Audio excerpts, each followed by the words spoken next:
Calling the meeting to order. If I could have everybody stand and please join me in the pledge of allegiance. And pledge allegiance to the flag.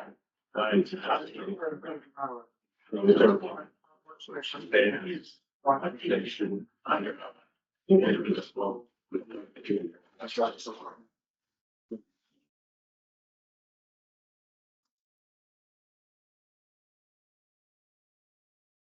Okay, today is November 18th, 2025. This is the meeting of the New Hampshire Fish and Game Commission. It's Tuesday, November 18th at 1 o'clock. And we're at the New Hampshire Fish and Game Department, 11 Haven Drive, Concord. Please be advised, this meeting is being captured on video. And one of my rules are, when you get up to speak, you will come up to the podium, state your name and where you're from.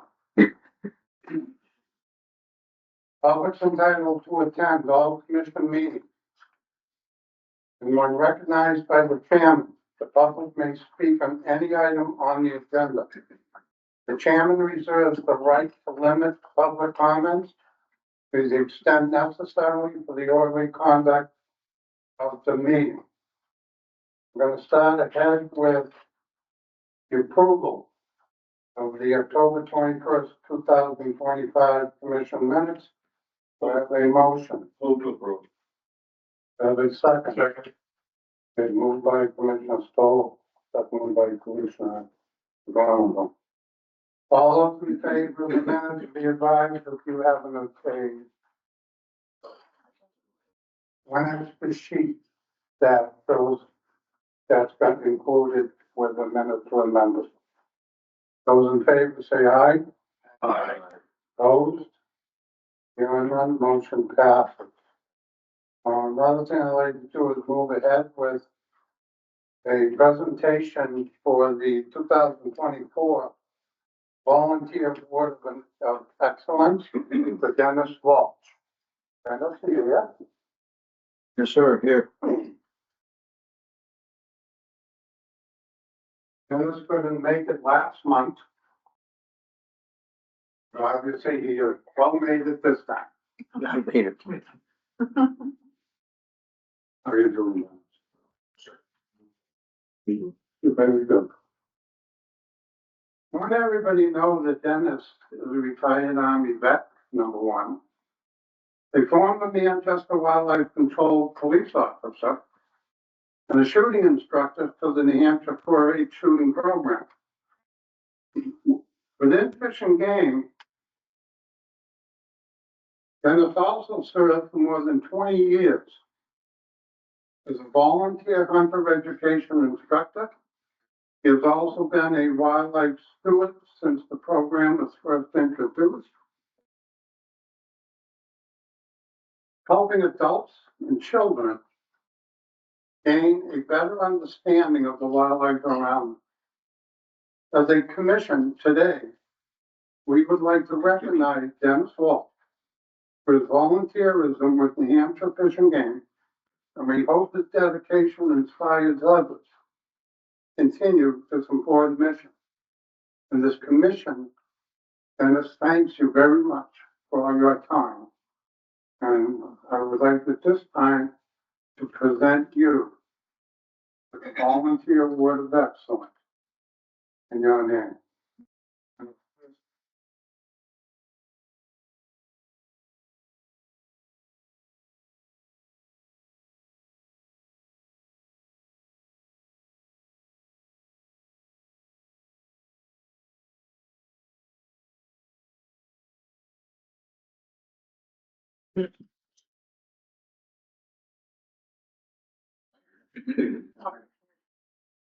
I think you're first. A lot of years of service.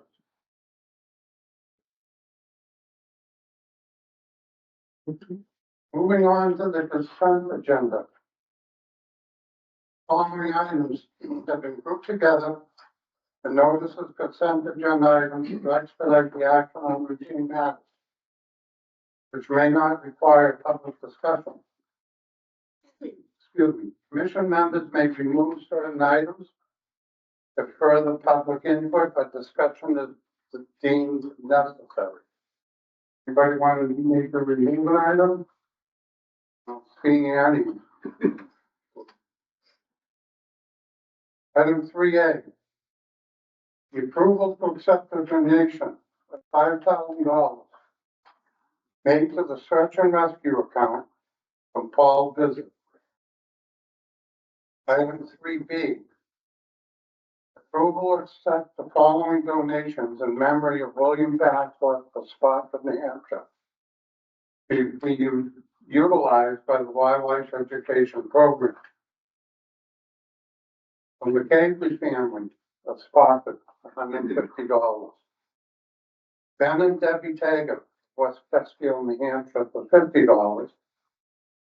Bruce and Debbie Lamont of West Chesterfield, New Hampshire, for $25. And Reverend Larry and Laura Smith, Mount Vernon, for $25. For a total of $250. The approval to accept the donation of $50 from Kenneth Perry Baptison, but deposited into the small gifts and donation account. An approval to accept the donation of a real-time, and that's one word, huh? Kinematic position known as ITK equipment from the National Oceanic and Atmospheric Administration to aid in determining the exact location for long-term monitoring stations and issue partners who place monitoring or research equipment at Great Bay Wildlife Management areas. What I would like to do is take that item and keep it separate, because I don't know the monitoring of that. It's not on consent. Okay. Then approval. Be a separate item. So I'm gonna ask for a motion to accept items 3A through 3C. So move. Have a second? Second. All those in favor of items 3A to 3C, say aye. Aye. Any opposed? No. Get out those items passed. On item 4. Approval to accept the donation of real-time kinetic positioning ITK equipment from the National Oceanic and Atmospheric Administration to aid in determining the exact location for long-term monitoring stations and to assist partners who place monitoring or research equipment at Great Bay Wildlife Management area. This I'm going to ask on Ms. Riley for a dollar amount. Sure. Hi, I'm Corey Riley from New Hampshire Fish and Game. The dollar amount for the RTK equipment package is $61,992.67. 900 and what? 92 and 67 cents. You sure it's 57 cents? Not 57. 67. But maybe, yeah. That's it. I'm gonna say the approximate value. I think the explanation says it all. I'm gonna make the motion to accept item 4. Do I have a second? Have a second, say Tom? I mean, Trey? Yeah, I'll get into that yet. Any discussion? Mr. Campbell? I couldn't hear the amount. Or I can say it again. It's $61,992.50. Down there. $62,000. Yeah. And the reason why I accept that separate is because that's gotta go before council. Any other questions? Okay, not seeing any. Motion's been made. Those in favor? To approve to accept the donation of real-time ITK equipment. Those in favor say aye. Aye. Opposed? Nobody opposed, motion passed. Thank you. Thank you. Item 5. The approval to designate the Great Bay Stewards as an official nonprofit partner to the New Hampshire Fishing Game Department. I entertain a motion. Motion. To accept them as a non-profit. Is there a second? Second. I believe Mr. Temple's hand went up first. Discussion. Yeah, Yes, sir. I have a question. Sure. In this that we got last, Yes. it said that, the stewards donate money to the fishing game department. They do. This was an example that we just had in the vote previous to this as that being done, right? No, the previous donation, was actually a little bit quirky because we get our annual grants to support our research and education from NOAA. They had extra funds to purchase equipment for reserves, and they could get a bulk purchase through, buying it all together and then giving it to each reserve. So that was the donation from the federal government because it wasn't put into our grant to purchase the equipment. They purchased it directly and then gave it to us. So I guess for clarification, my little pea brain, they donate money, but only to you folks down there at Great Bay, nowhere else in fishing game. That's correct. So the fact that Great Bay stewards donate money to fishing game is actually reserved just for that, right? They could, they're a nonprofit. They were created to support our organization. It's citizens who live around Great Bay, but there's nothing that would prevent them from donating funds to other profits in New Hampshire or really anywhere. Sharon. I just wanted to add to that, it also, by developing this partnership with them as an official partner, it allows us to expand how they can assist the agency, both in bringing in funding, but also generating revenue. And also it helps us with our education and outreach programs, which of course are across the agency itself. Their focus has primarily been on a Great Bay because of the way they were structured and because of how they were the inception of the program that they developed. Mrs. Chairman, I'm just trying to equate Great Bay stewards to, Wildlife Heritage Foundation. They donate money to fishing game, not to them. Basically, like you are asking them to give to you. It doesn't seem like the Great Bay stewards are the same as the Wildlife Heritage Foundation. They are not. They're not the It's a different nonprofit. They're not the same. They were created for different purposes. But they're both nonprofit partners of fishing game. They would be, yes. But that, They would be, yes. Mhm. Yeah. And I'm going to now ask you questions, okay? okay. One of the questions that I have for you is, last year, how much money did Great Bay Stewards donate to New Hampshire Fishing Game Department?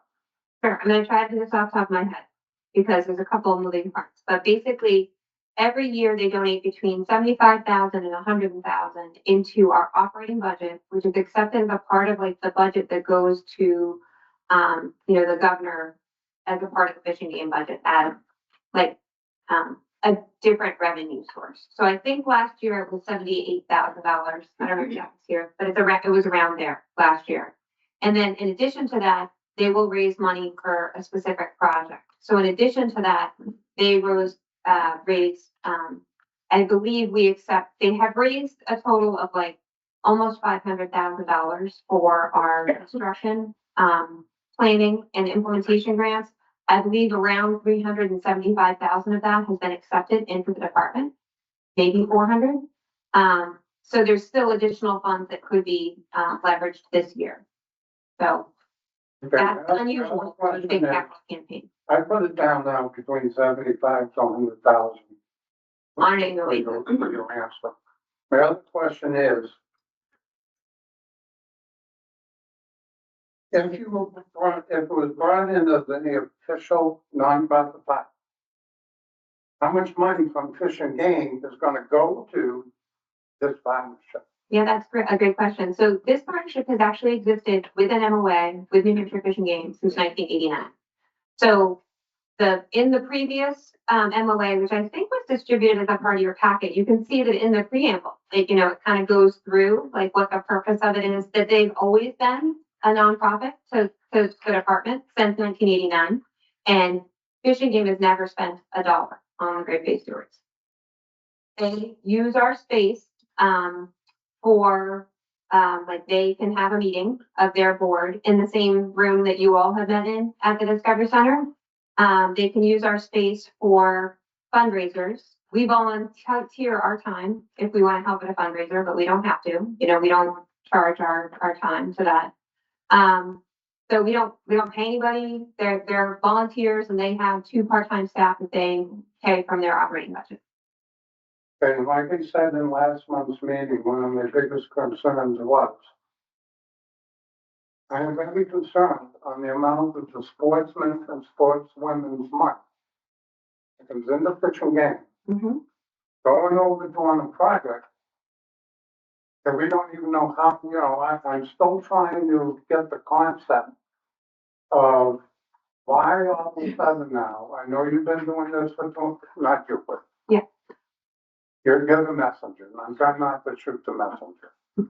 Because after 20 years, they said they've been donating to us, helping us. Why all of a sudden now they want to become an official part?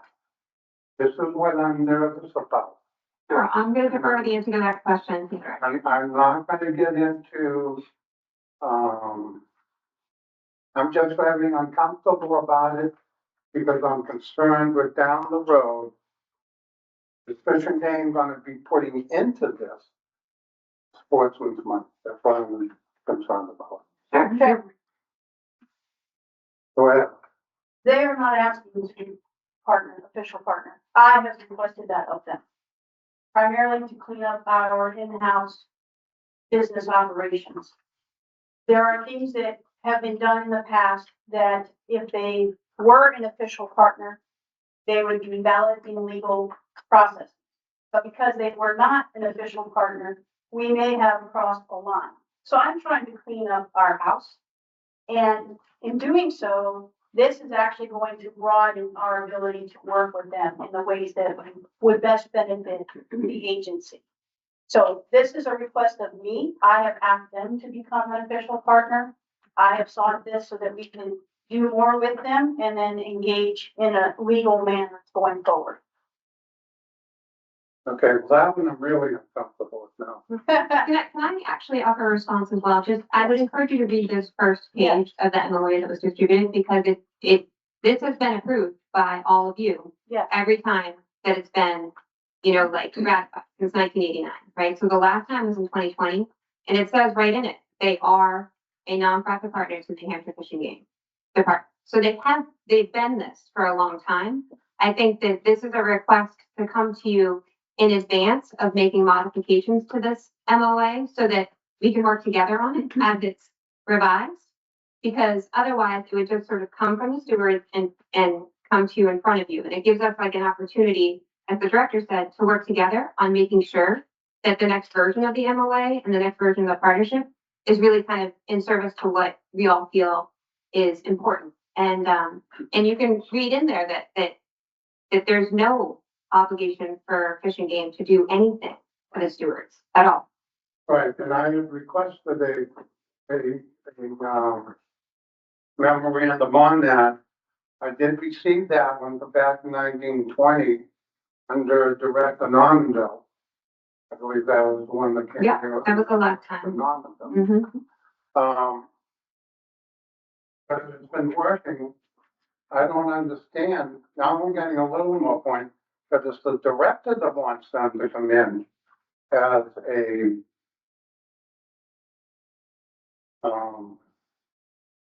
Yeah. as a partner.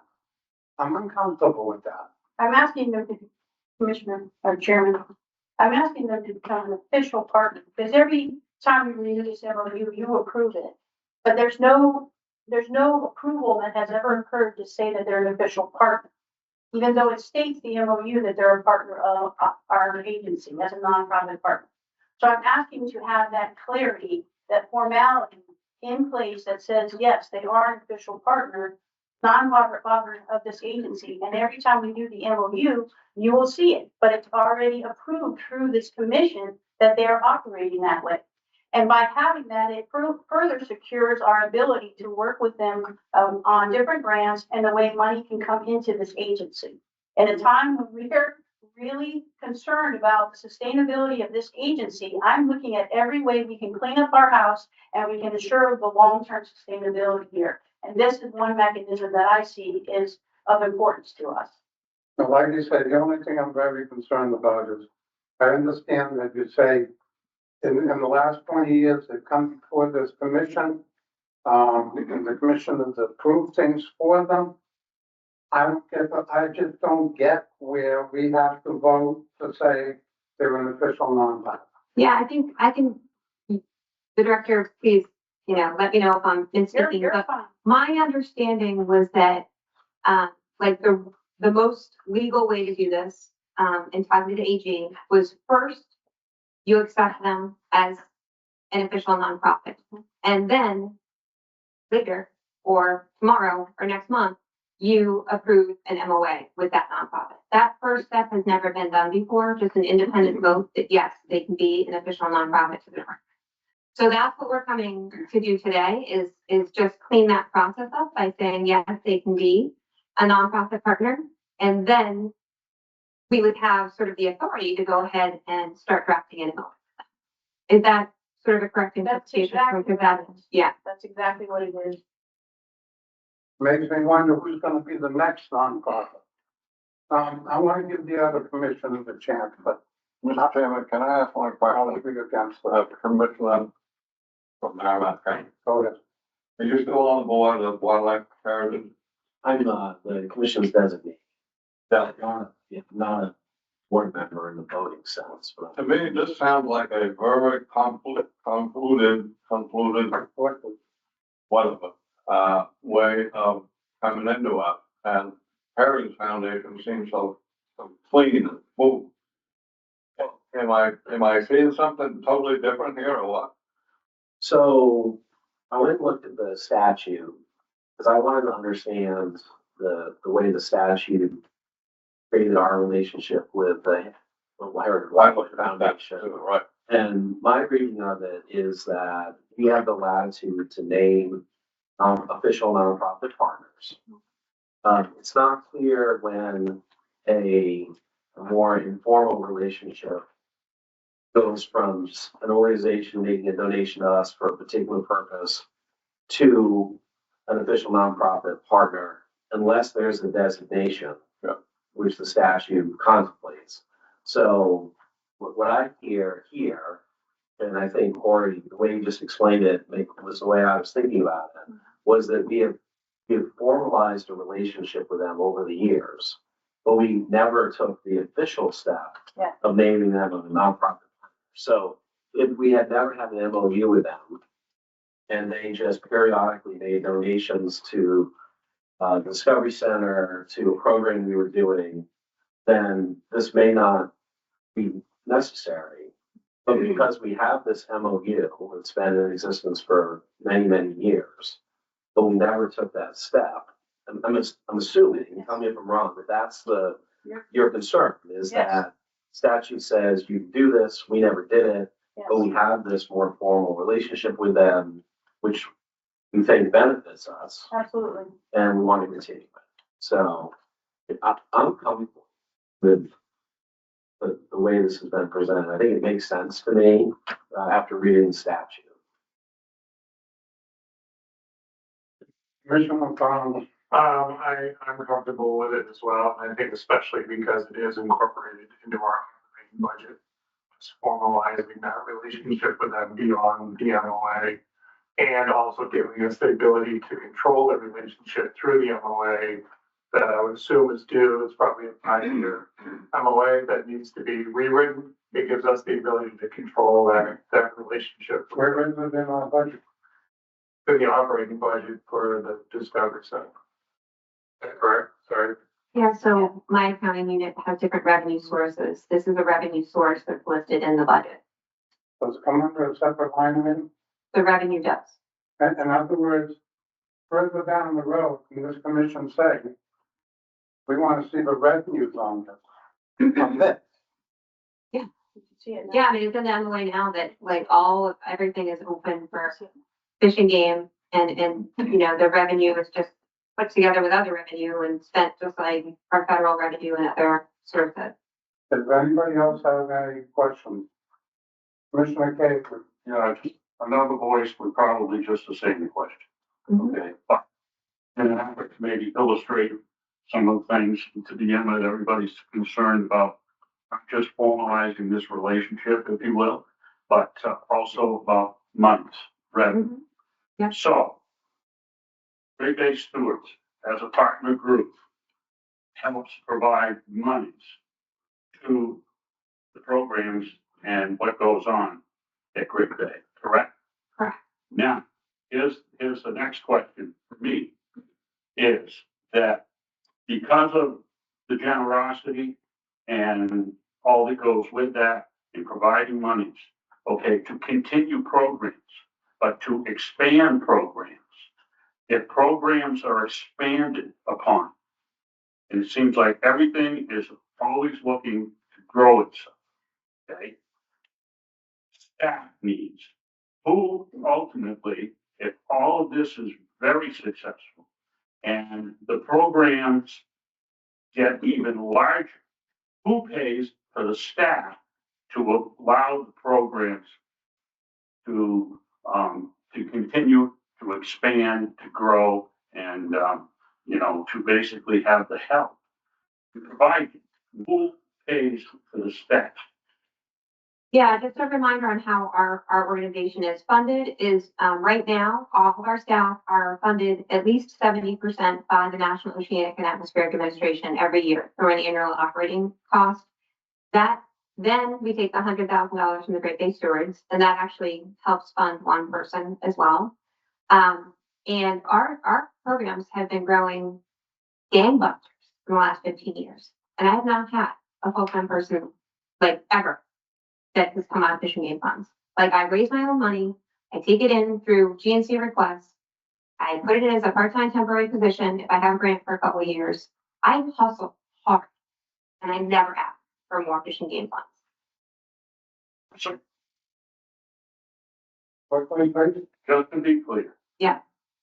If in fact you had no choice but to continue with a growing, successful program and you needed an additional staff member or two or three, Right. okay, because of the success of this growth, it would be acceptable to accept funds from Great Bay Stewards Group, okay, and use it to fund these additional positions you might need.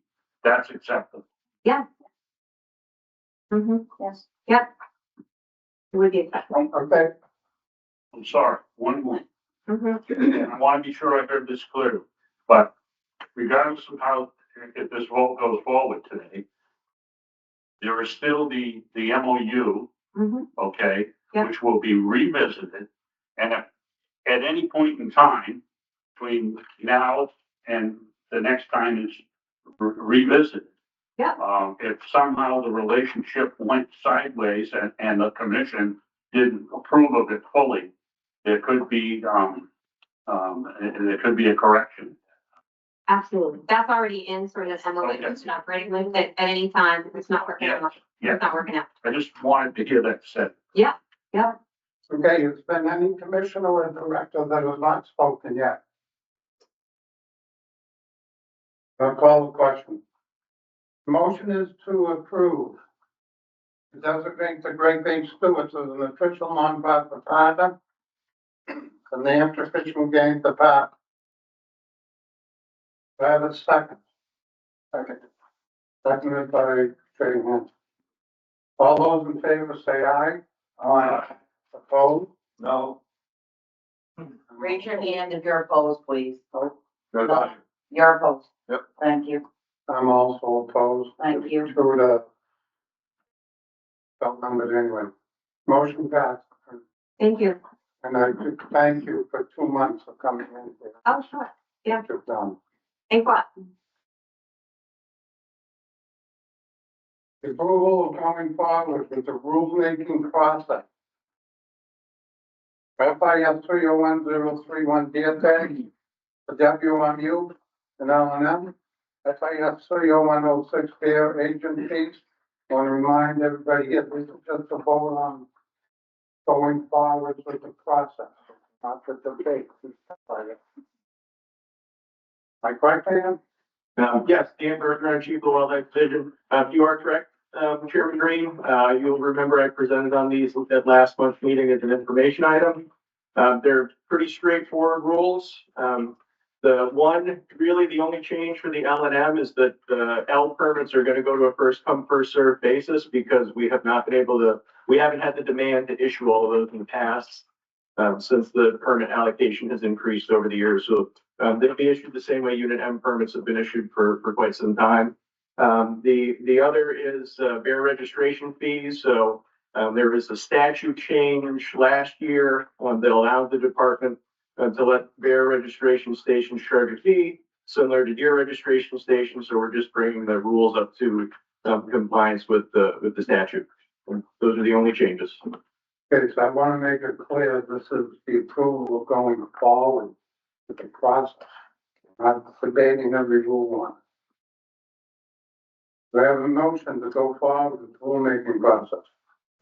Both. Second. Approved by. Yeah.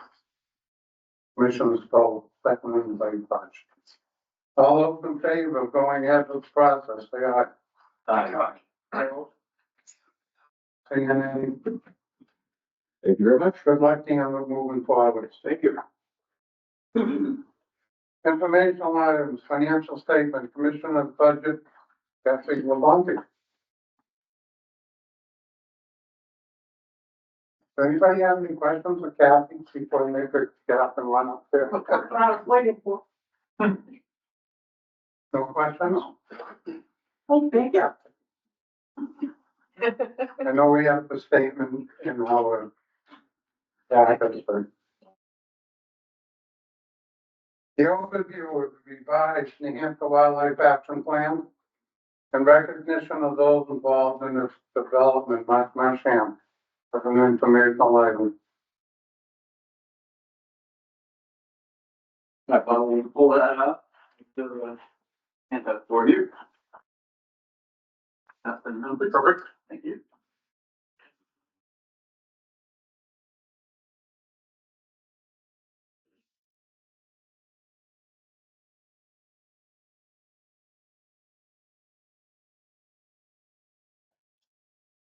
Thank you. So Mike Marchand, I'm the supervisor of the non-game and endangered wildlife program. I'm here to co-present with Michaela, who is our wildlife action plan coordinator, on an update of our wildlife action plan.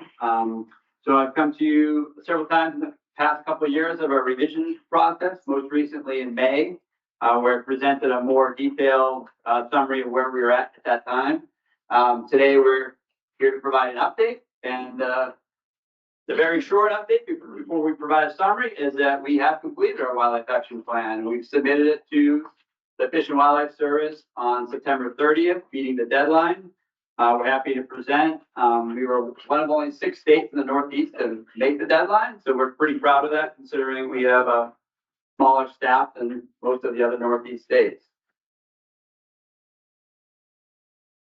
Technical difficulties here. All right, I can keep talking. When you get it straight, out, well, Yeah, we got it. So you're probably blocking. well, they're not signed, but. So in your packets there, the summary of the executive summary, as well as the habitats and the species that are included in the wildlife action plan, as well as a summary of kind of our next steps. And so before Michaela gets going, I'd just like to acknowledge that we're here presenting on behalf of the department, but this was a true team effort, tremendous effort among all the divisions within the agency, as well as some key partners involved in the planning process. We have a wildlife action plan implementation team, which includes staff as well as New Hampshire Audubon, UNH Cooperative Extension, as well as, the Nature Conservancy and, Department of, Natural and Cultural Resources. And it's essentially, we've been meeting monthly over the course of 2 years, in addition to, ongoing work throughout. And so Michaela, I'd like to introduce, is our Wildlife Action Plan Coordinator.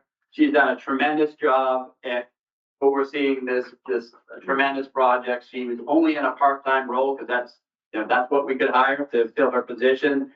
I'm sure she was putting in more than full-time. She won't admit to that. But it's truly a more than a full-time role, and she did a tremendous job, so appreciate that. Just been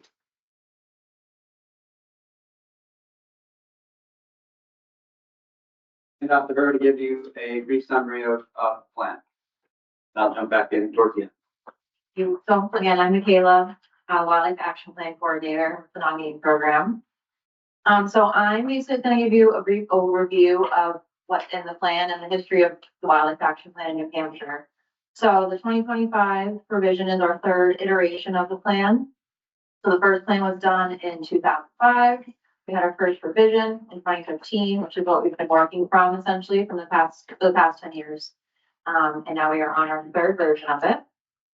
As a bit of background on what wildlife action plans are, so all states complete these every 10 years. They're supposed to be an assessment of the health of species and habitats in the state, as well as a blueprint for conserving them. So both for fishing game, as well as our many conservation partners, as well as just private citizens. So by revising these and then submitting them to Fish and Wildlife Service every 10 years, if they're approved, that makes us eligible for state wildlife grants. And state wildlife grants are an important source of funding for us actually implementing the plan. So what is in the Wildlife Action Plan? The foundation of the plan is really the species of greatest conservation need. You'll hear them called SGCN. Talk more about those in a moment. We also have the habitats that those species rely on. So the wide range of habitats that make up the state of New Hampshire. We have mapping tools. We have an assessment of the threats that are affecting species and habitats in the state. We have targeted conservation actions to address those threats that we identified. And then throughout that process, as we're going through the revision and completing each of these steps, we have a variety of partner and public engagements. And I touched on that a little bit with our different partners, but we've done some new outreach efforts in this revision, which Mike will also talk about. So for our 2025 plan, we have 138 wildlife species of greatest conservation need. So when the biological experts are assessing species that should be included on this list, all wildlife species that are in the state will be considered. So we have both species on the threatened and endangered species list for New Hampshire, as well as game species, for example, fish. So any wildlife species will be considered. Just as an example, if we have Blanding's turtle, which is on the TNE list, as well as woodcock, which is a game species. We have a new category in this revision called assessment need species.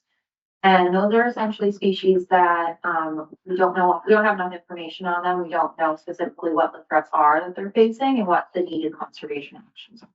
So those are species that are really high priority for research and monitoring action. So just as an example, those are species that perhaps we would share with universities to focus on research. So in order to conserve our species, we need to have all of our habitat types that they rely on identified. So we have 28 key habitat types that we identified in the state, and that ranges from pine barrens, salt marsh on the seacoast to alpine. And then on that same note of habitat types, every 5 years, so a little bit different than the revision timeline, every 5 years we update these habitat land cover maps, and we have a habitat condition map. And this is probably one of the tools in the Wildlife Action Plan that our partners use the most. So for example, grant programs like LCHIP and the Aquatic Resource Mitigation Fund might review these maps when they're looking for high priority areas for conservation. And then, like I said, now, once we had our species and our habitats identified, the biological experts worked together to identify the top threats that are facing those species over, the past 10 years and today. So based on just raw numbers, so I'm looking at both the species and the habitats, these are the top 3 categories that the threats fell under. So we have pollution, development, and invasive species. And these categories are pretty broad. So pollution, for example, that could be like air pollution or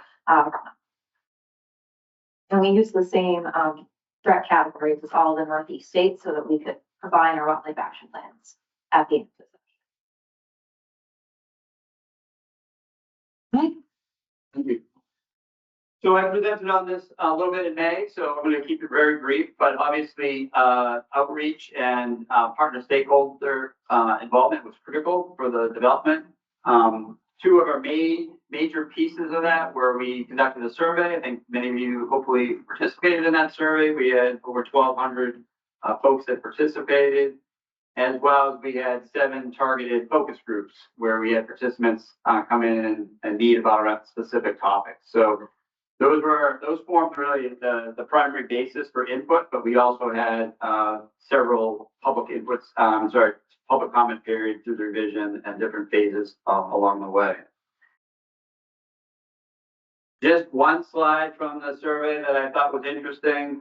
There's a lot of good information in there, but I think this really shows the credibility of the department and the respect that the public has for our work. Is 99% of respondents to this survey felt like the Fish and Game Department had a lot or some role in protecting wildlife. We all know that in our roles here, but it's good to see that the public also appreciates and recognizes the role that we provide for wildlife work. Conservation actions are arguably the most important part of a wildlife action plan. So a lot of work went into those. These are some of the inputs that are where we gather actions.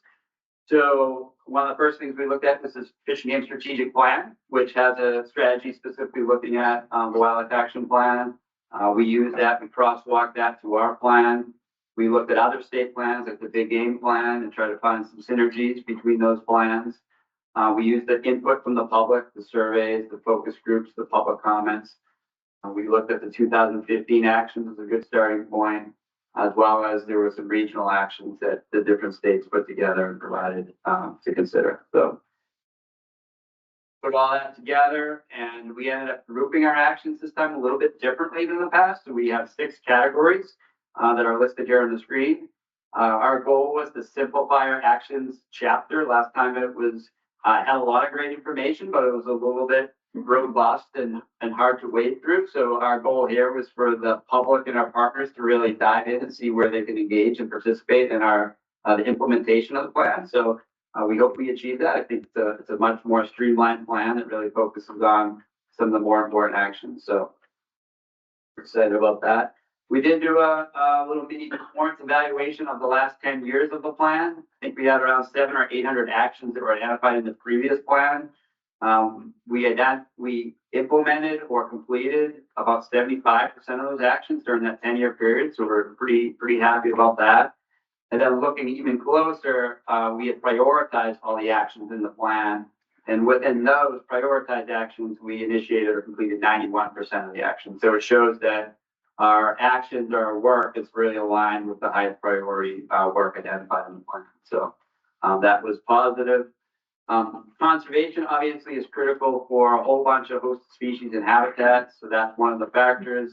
We evaluated that, and a lot of land was protected in the last 10 years, which was great. Our habitat staff here, as well as our main partners and land trusts, getting that work done. So very important for wildlife, and aligned pretty nicely with our categorization from our wildlife action plan. So the different tiering systems from 1 to 3 had some protection associated with those.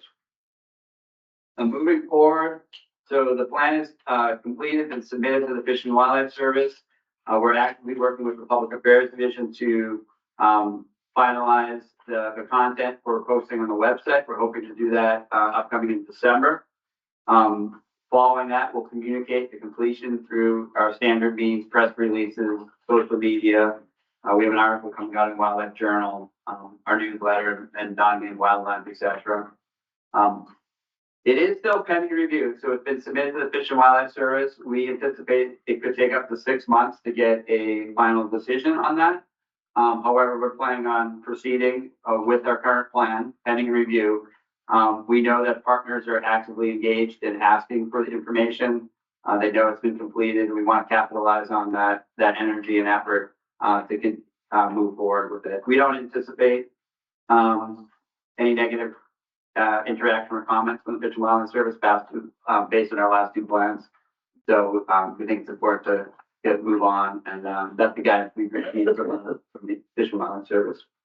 We'll also be working on our prioritization of actions moving forward, and then within the non-game program, we'll be working on work planning to align our existing capacity with the new priorities identified in the plan.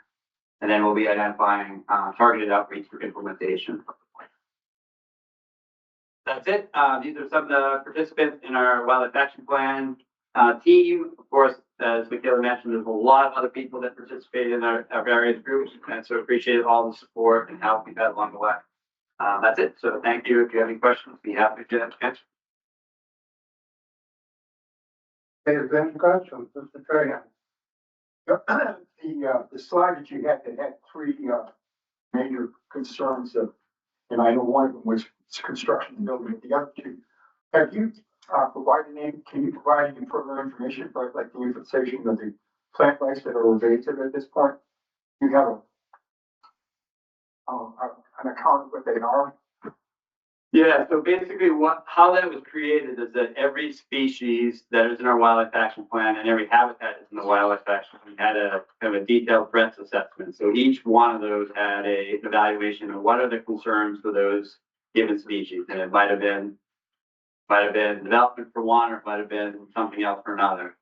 Those were all compiled, and so those 3 that were represented are just by number. The ones that were mentioned or identified the most out of all those species and habitat. So invasive species and disease, which was that 3rd one, is a very big category. So it could include invasive plants, it could include invasive wildlife, but it could also include disease.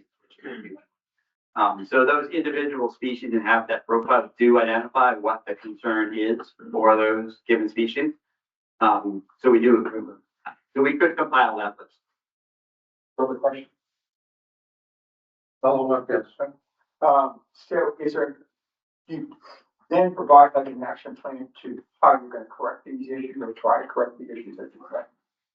Yeah, so that's really what the actions are targeting is, so the threats are really there to identify action. That's really their purpose, is to really, so we can focus on the places that are going to have the most meaningful difference.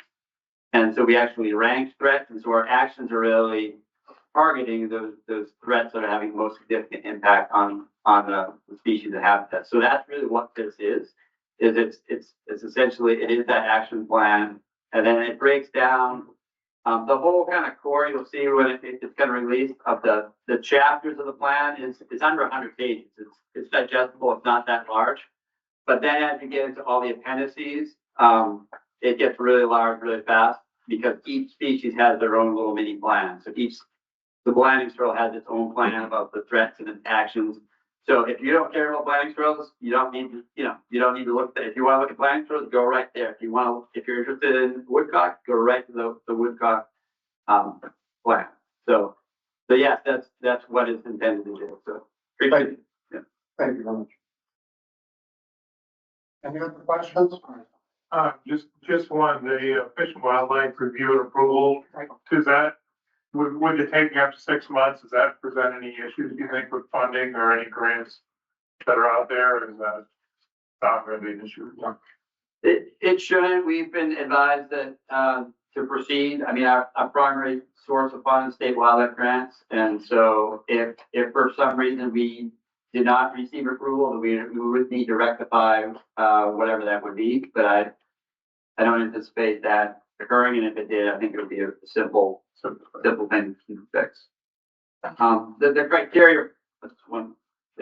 they basically have the, 8 required elements in the plan and that are required for approval by the Fish and Wildlife Service. And so some of these components that we include are really targeting those 8 required elements. And in our letters we submit to them, we itemize in detail how we were addressing each of those required elements. And I think we've gone above and beyond what most of the other states have done from my experience and from seeing the previous plans. So I really have no concern that we're at any risk of not getting approval. Any other questions? Thank you very much. Oh, sorry. I gotta get it up there, buddy. Go ahead, Chris. Thanks. So Mike, does the plan show of 138 species, which ones have had a heightened level of concern or possibly have rebounded and have gone down the ranking chart in terms of their degree which they're threatened? Does that show that movement? And I noticed that the last time the state's classifications were revised was 2017. Will this trigger another revision? Is that a different calendar than the adoption of the plan? Thank you, great question. So the last 2 revisions or plans, a couple of years following that, we did a revision to our threatened endangered species list. So I would think within the next couple of years, we'll initiate that process again. The timing is not directly tied to it. It's just that we're now in a position that we have the most current, up-to-date science for those species that provides an opportunity to do that. We aren't required based on the timeline of our rules. We updated our rules in 2022, so we have some time before we'd be required to do that. But we do have the best science now to do that. So something we'll kind of consider in the next couple of years. We don't rank the species. The other question, we don't rank species within the list. However, we do summarize kind of species that were removed from SGCN, and within the profiles, we do talk about the trends of species, and that all the information is kind of embedded within the individual profiles.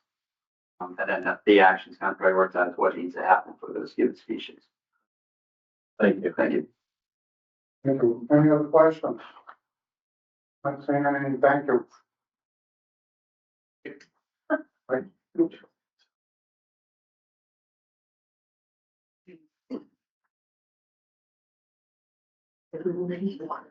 Kevin? Thank you, Brian. Yes.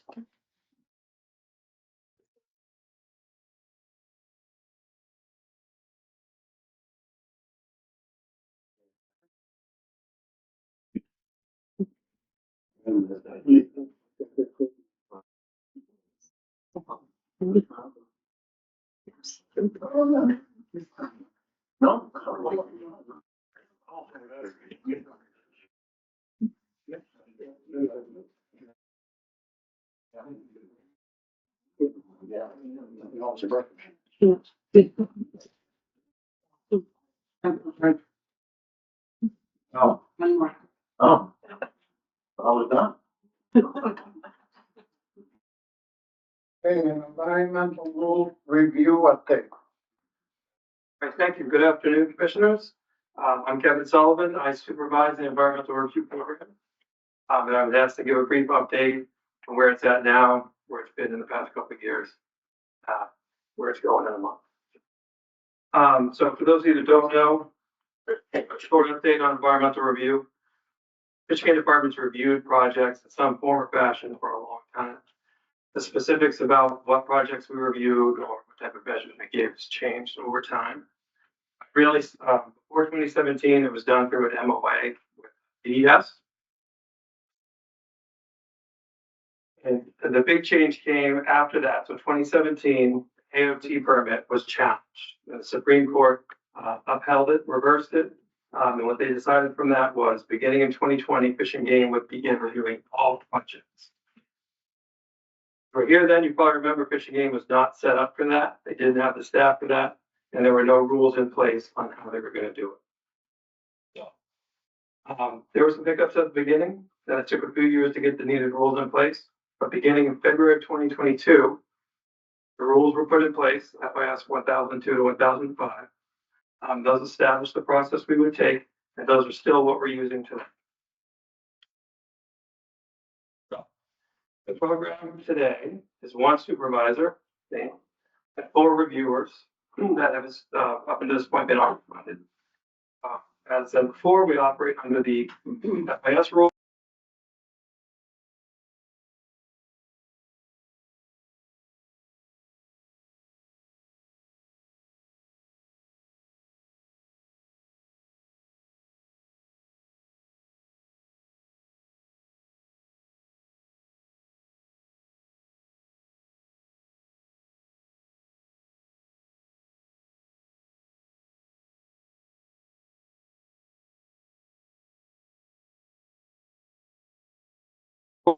Project that we're reviewing. Currently review about 500 projects annually. You can see from that figure, which is probably too small for anybody in the audience to read the numbers, but it's gone up every year consistently. So far this year, with a month and a half to go, we're over 600. We're on track to do about 725 by the end of the year. So that's a 32% increase from last year.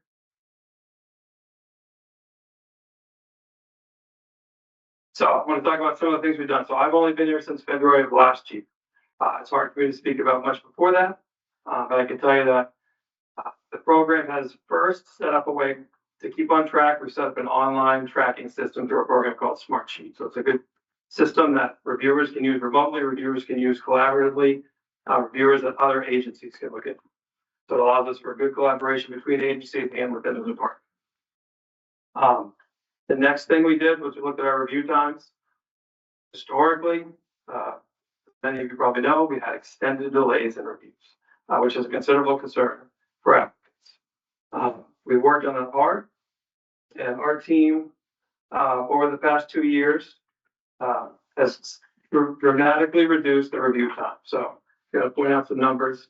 Of the 52 projects we completed for October, that were received in October, our review time was 9 days. That's our average review time for projects, well under the 60. We also take these snapshots in time of how long our reviews are taken. We post those on the website. Our last 30-day review period for projects is averaging 17 days. So another thing that we did, we met with our stakeholders in both 24 and 25. We listened to their concerns. They told us it was difficult to understand our process and how to plan for consultation with Fish and Game. So taking that back, we made significant changes to our website to get this information out to them. First thing we did is now the website contains a list of FAQs, lets people know how to consult with the Fish and Game department and what to expect, and then how to interpret that data check letter, which can be confusing to people a lot of times. We also post on our website now, I think there's 40 up there, species flyers that are informational for applicants so they can learn about the species that may have appeared on their data check letter. We also post, people want to know where their project is and how long it's taking. So we also post our current review times. Like I said, as you can see on the right, that number used to be a lot higher, even just a year ago, but now it's down to a pretty low time, well under our 60-day review period. We show them in the past year how long it's taken, the past 6 months, and the past 30 days, so they know what to expect when they submit a consultation to Fish and Game. The last thing is, we used to get a lot of calls, a lot of contacts asking, hey, I submitted this project, haven't heard anything in 6 months. What's going on? Hopefully it's not 6 months, but we get that sometimes. So that probably was lost. So now we post online on the website a list of all the active projects that we have with the department and where they're at. So it'll tell them if we just received it and reviewed it for administratively complete, meaning did you provide all materials? If we are in the process of reviewing, we have everything we need, or if we sent an email to you asking you to give us more information because we need questions answered. And that's been a huge success. A lot of people are very thankful for that. So, and it saves us a lot of time tracking them down. The last thing was we work pretty closely with TOT on a lot of their projects, whether they're permitted or not permitted. They're not our most frequent customer, but they're a very frequent customer of ours. So we work with them very closely to streamline that process. Their projects are a little different than the general public's projects. So we've devoted one of our reviewers specifically to be the point person for them. They contact that reviewer.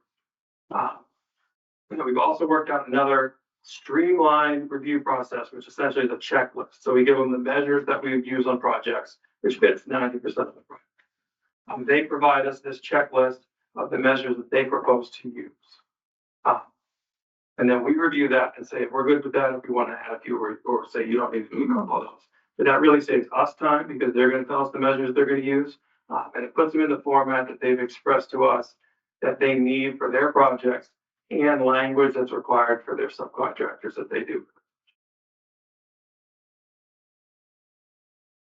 The big news. So, as many of you probably know, as part of the governor's goal of streamlining the permit review process and ensuring that all reviews are completed within 60 days, House Bill 2 sought to reduce the number of agencies involved in permitting from 4 to 2.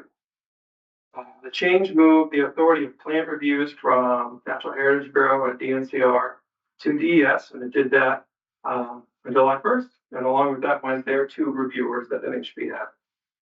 Similarly, HB2 moved the authority under 212A of wildlife species reviews to DES, and that is going to happen December 1st. So and with that, originally it asked for all 4 of our review positions through the process. Now 3 of the 4 positions are moving to DES December 1st. So that's been a big part of our time since July. So since July, the review team has been working hard to provide DES with the materials to ensure that they're successful in the transition. It's included creating 40 educational flyers that I mentioned previously. We always had a handful. We didn't post them publicly. I think we had like 10 or so. But now we have 40 for all of our major species. We put those on our website and we've given them to DES. We're in the process of creating 44 guideline documents to give DES. We're trying to get them as many to come by December 1st. What that does is it outlines certain activity types, let's say building a solar field, moving a dam, things like that. Activity types in the state that we often review. It tells you what types of measures we've historically issued or recommend issuing for that species. So for DES that has no experience with this to date, this is really going to set them up to be able to do reviews pretty quickly in the same fashion that we did. We refine the species screening layer. That's what comes back on the data check tool letter that you get multiple times over the past year.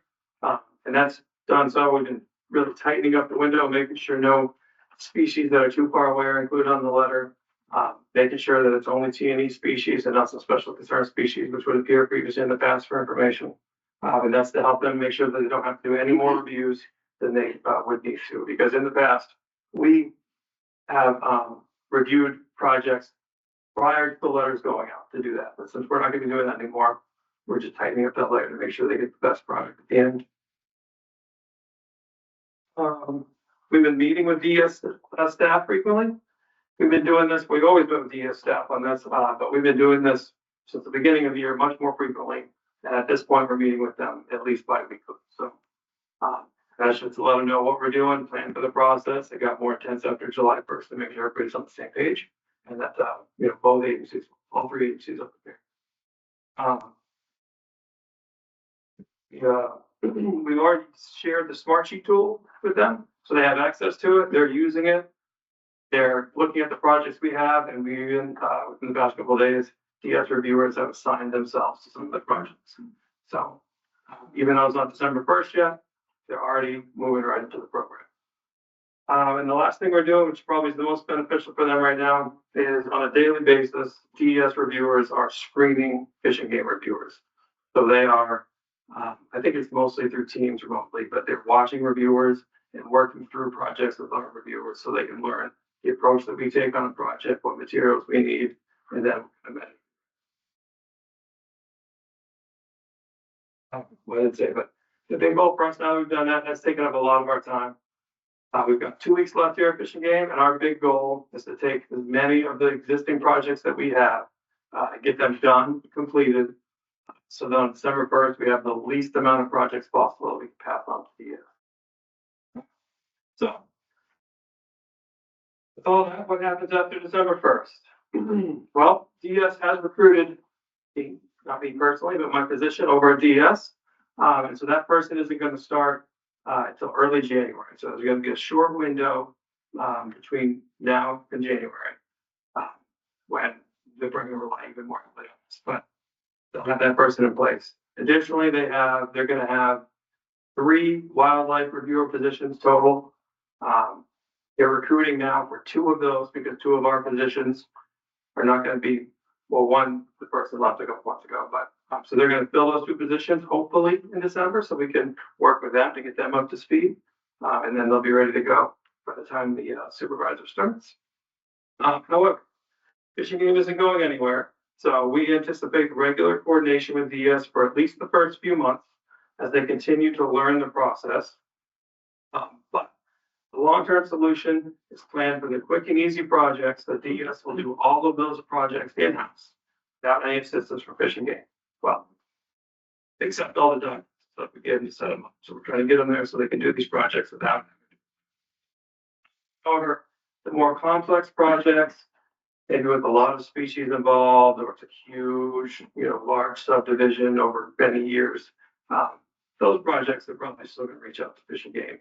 And then we're gonna have a reviewer here still who's gonna coordinate that with the species advisor.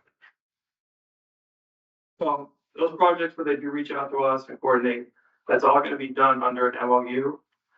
The MOU will allow us to get funding from DES to cover our employees' time that are working on those projects. Both the reviewer, who's gonna kind of act as the liaison between the biologist and DES, and the biologist that we work with. It outlines the fact that DES will review all permit-related projects in the state moving forward, and that'll be their authority. It also outlines that Fish and Game will continue reviewing non-permit projects. So we get some projects that are just for federal NEPA reviews, maybe like Bureau of Trails, trail projects, things like that. So there will be some reviews that still go to Fish and Game because they do not require state permit.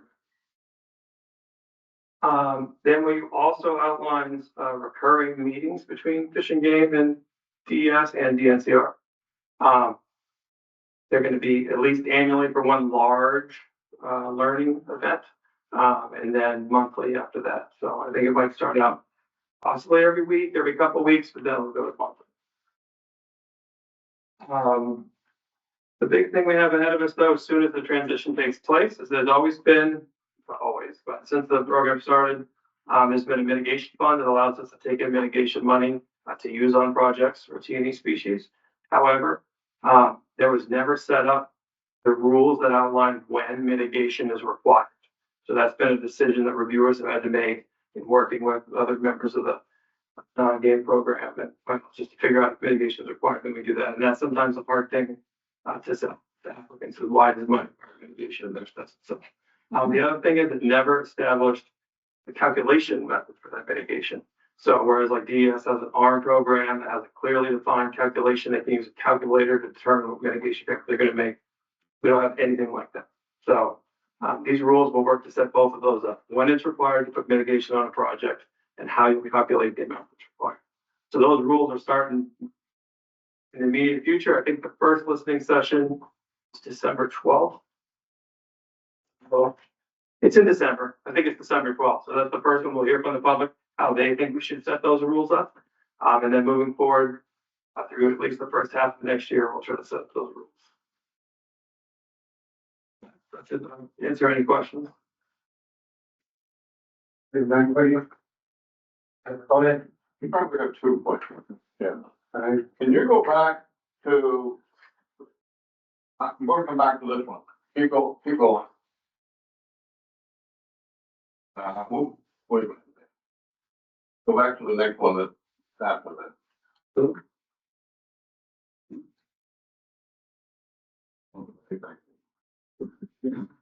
Go one more. Here, this one. What are those letters stand for? Which one is it? DNCR and NSP? Yeah. So Department of Natural and Cultural Resources, and then Natural Heritage Bureau. So the Natural Heritage Bureau is the section that reviews plants. They don't work Fish and Game though, right? No, they moved from another agency. So there were 4 agencies involved in permitting.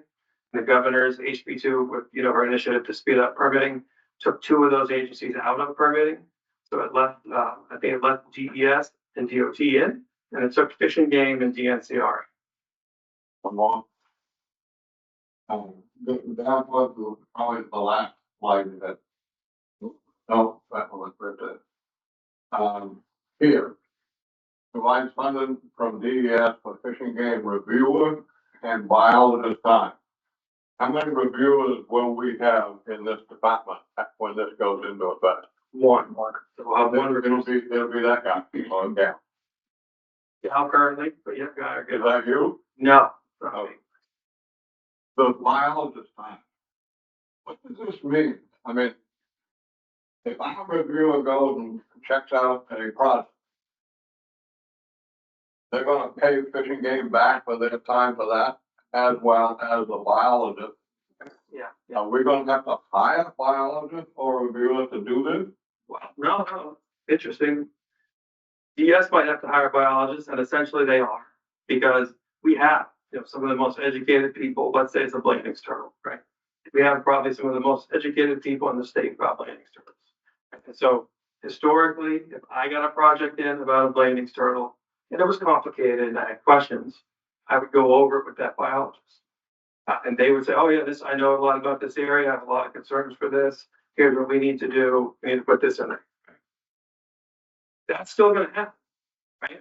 But the most educated biologist in the state for that turtle is not going to TES, so they're staying here. So they're gonna, in a complicated project like that, they would reach out to their reviewer who's staying here, and they would say, hey, we have this project, we can't really decide, what measures we should put on this, what should we do? Our reviewer will then, maybe they can determine it because it's not as complex as the DES person thinks initially, because they have a little less experience than we do. Or it might be a very complex project. And in that case, they'll take that to the turtle biologist. They'll go over it, come up with a plan, and they'll send that back to DES and say, here's what we would recommend you do on this project for that activity. And they'll send it to them. But we don't do that for free, right? 'Cause, so now we're setting up this MOU by which we track that time like any other project that we're doing. And that amount of time spent by that biologist and the reviewer would come out of that funding from the MOU. I'm probably not telling you this, anything new. But this has been one hot potato for the last sitting director and the previous director and the sitting governor and the previous governor. I mean, it has put a strain on the gold dome there in this department. Hopefully this thing gets cleared up because I'm sick and tired of listening to people complaining on both sides. I'll tell you, I think, like I showed those figures and stuff, the program's gone a long way in the past couple of years. I think if it happened a year prior, the HB2 might not have been needed the way it was, but that's was already in the works and it rolled forward. And that's what it is. So I think, whether it's here at DS, I think it's going to be pretty efficient. Thank you for your direction. You can sum this up in 2 words.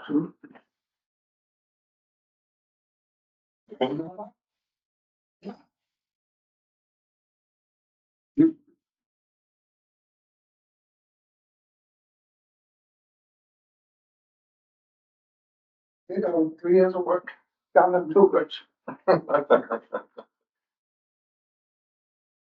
Thank you. Any other questions? Not seeing any, where else?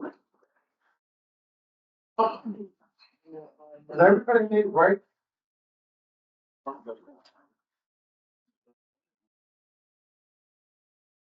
We're done for. Other information. Oh, and information. That was the environmental, the environmental review, done. Dan Bergeron again. Bergeron, should go on, jump right in. Okay, so, we have, the FIS 800 readoption is on your agenda as an information item. So you should have had, Kim, did you print out the full section of the 800 rules? Might have been Marty, but. Okay, it's a very large section of rules, the 800s. The 800 section covers importing and then use of wildlife. So this is propagation, fees, aquaculture, rehabilitation, there's quite a bit in here. These rules are being readopted because they were expiring. So we are not making any substantive changes to these rules. Marty did go through, and all the changes in here are largely either grammatical or formatting issues to kind of bring them up to the standards for legislative services. There's no changes to process, procedures, anything like that. So most of what is in here are grammatical changes or formatting changes. A lot of the forms were the outline of the forms was removed, and now it's referenced to links to our website, which is what we're doing for most of our forms in the agency. It's just much easier to do. It's much easier to update and moving forward. So those are all the changes. Marty, I believe, printed out kind of a summary that goes through the different sections of the 800s and kind of highlights what's in there. Again, it's a very extensive section of the rules. But there really are no substantive changes. I'm happy to answer any questions that you may have if you went through there and saw anything that you had a question about, but it is really largely removing the forms, putting in the link to the form on our website, and then just making grammatical or formatting changes. With that, I'll take any questions. Katie, Okay, any questions for Dan? Can we vote on that now instead of wait till next month? And then we're just gonna hear the same thing next month. All we do is like to do, you're open to making a non-repeat. I'd like to move, Make a motion. I'd like to move, the FIS on importation of wildlife, that's an informational item, moving it from an informational item to an action item. Just somebody else. Just that, yeah. I'll second that, because I agree. Any discussion? I don't see any. That's so, better get quick. Well, I have your absolute promise that none of the changes that were made any change in any of the regulations. yes. Here's the summary. We're just doing importation of wildlife. I understand. Right. That's Well, all. yeah, This is, That's all. okay, I just didn't get a chance to go through all of 800 and see the changes that were made. This is still going forward to public hearings as well too. So if you happen to see anything that you were concerned about between now and the public hearing, you can raise it. But yes, you have my assurance that all the changes in here are really just grammatical or formatting, and there's no changes to practice, procedure, what anyone is allowed to do or not allowed to do. It's really just being readopted because it was expiring. Have its tiny sort by readoption turned into changes. And Yep. No, and we very specifically, because of how big this section of rules is and what's in there, we did not want to rush changes through. These were expiring, so we had to readopt them. And we did not want to get in there and start to rush things into a package this big. If we are going to make any changes in the future, we want to have, a lot of internal discussion and make sure any changes are adequate and are needed. So yes, no substantive changes in here whatsoever. thanks, sir. Yep. that's right inside you. Stop while you're at that. Okay, not seeing any other questions? Motion is made for to take item FIS 800 from informational, make it active. All those in favor say aye. Aye. Opposed? None. Okay, I'm gonna make a motion that we approve the new rule of importation of wildlife. Okay, the motion is to make a motion to approve FIS 800. Yes. Importation of wildlife. So I'll second that. Those in favor say aye. Aye. Anybody opposed? Thank you very much. That saves a lot of time. Yeah. Okay. And FIS 900 is still staying informational. Moving on to committee structure, legislative committee. So, sorry. He's gonna review the FIS 900 lands and water. I'm sorry. That you agreed to that. Thank you. I know it'll be short, so go ahead. That's all up to you guys. That's all up to you guys.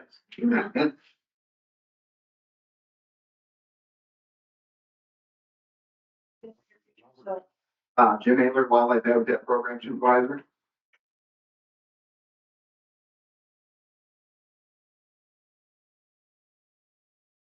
All right, so last month we came with the whole package of FIS 900 rules, which is the rules that guide public use of our wildlife management areas and shoreline angling lands. And there were several comments, concerns that were brought forth, and we took those back. Marty and I did, and we made some revisions that I believe Marty shared with you before the meeting today. But we'll go through those revisions here in this PowerPoint. So the first one is to make clear which lands, which Department controlled lands these rules pertain to. And so rather than link to that interactive map that perhaps caused some confusion, we now have a link to a PDF list of properties that these properties pertain to.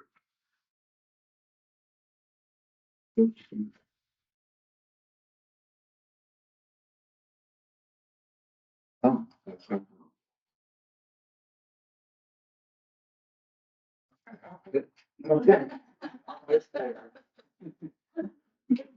Oh. There we go.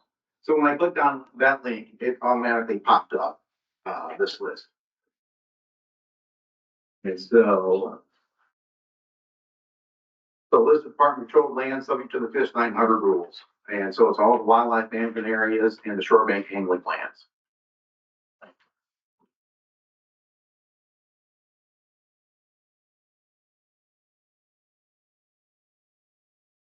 Ray, did you want to have discussion on each of these individually? I want what? Did you want to have discussion on these changes individually, or just go ahead and do the whole thing? I've got some fun, let's take each one, Dave. You know how you want. Just like not me. Yeah. I'm talking about the discussion you and I had, right? Is it under this? That is one of them, and to my, it satisfies my concerns. And this is not what, by the way, is listed on the, what we got in between. That had the same link. This is an entirely different link. And that's great. Thank you very much. Appreciate it. You bet. I say let's move on. Okay. So, FIS 90202, standards applicable to all lands. The following activities shall be permitted. The taking of wildlife and fish in accordance with the statutes and the rules promulgated under Title 18 is now number 1. Followed by number 2, which is these lands shall be open to the public year round for the activities listed and others that do not have an adverse impact on the environment described in FIS 90203D unless posted otherwise or as restricted or specifically made by FIS 903. So FIS 90203 are the special use permit section of these rules, and there's a list of considerations that we can use to not approve a special use permit, and those same that same list could be used for guiding what is allowed other than taking up wildlife. And then the FIS 903 rules are the rules pertaining to specific wildlife management areas. And then we also put in as number 3, guiding is permitted as allowed under RSA 215 and FIS 1300. Made that very clear. All right, 90205, dogs and other animals. No, basically dogs got to be permitted under the control of the owner. Dog training is allowed in accordance with existing laws and shall be prohibited from April 1st through July 31st, which is not consistent with other rules and statutes. That's during the breeding season for wildlife. And then any animal species shall be immediately collected But then E, the provisions of paragraphs A and D above shall not apply to any dogs on department controlled lands for the purposes of hunting, tracking, field trials, training, law enforcement, or search and rescue activities. So the dogs don't need to be leashed and you don't need to pick up after them.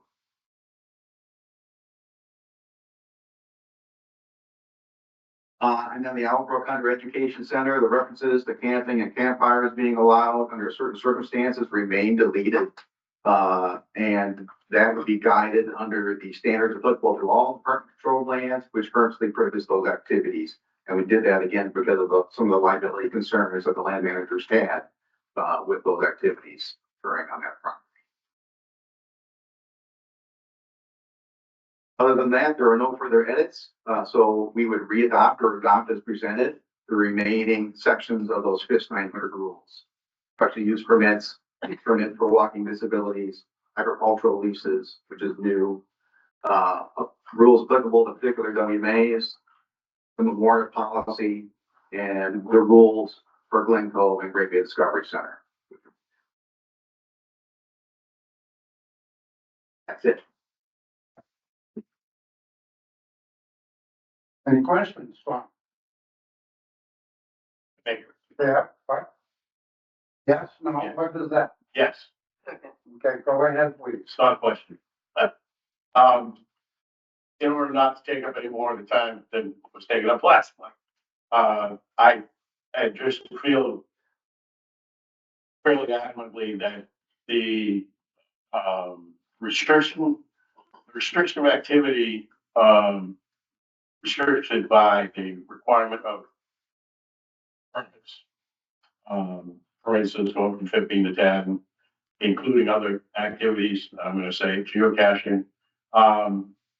And the increase in the allowable time for permit, review. My personal opinion is that it goes against my understanding of our wanting the public land to be used by the most public as safely and as efficiently as possible. My personal opinion, I will say though, having toured properties on the seacoast, I definitely see where some of these would be very applicable to those properties.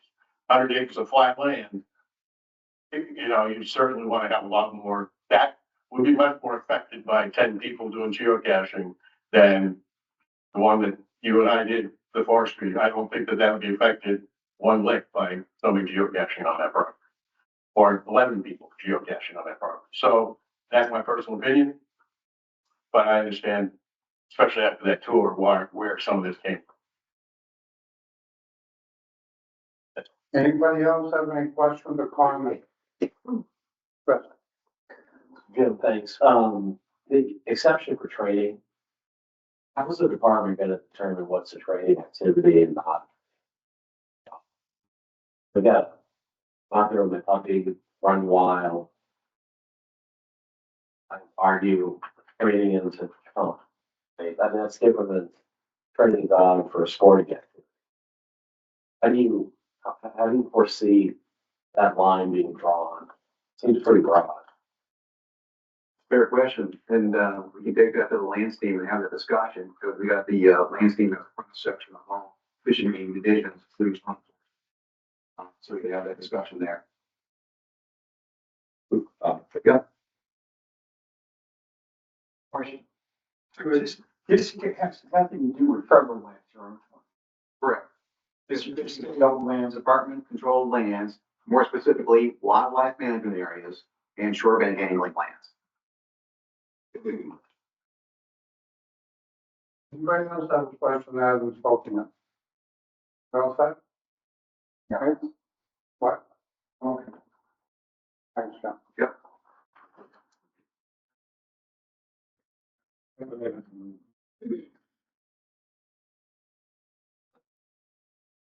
Legislative Committee, Commissioner Stoll. Thank you, Mr. Chairman. Everybody got a packet, I take it, of the LFIs out there, there's some that do have language. I reviewed them with the colonel, and the language is there, but the numbering on the edge of the bill doesn't allow you to dissect the bill very well, so they're in their infant stages. But prior to the next commission meeting, probably the legislative committee will have a meeting, and it will not be on commission day.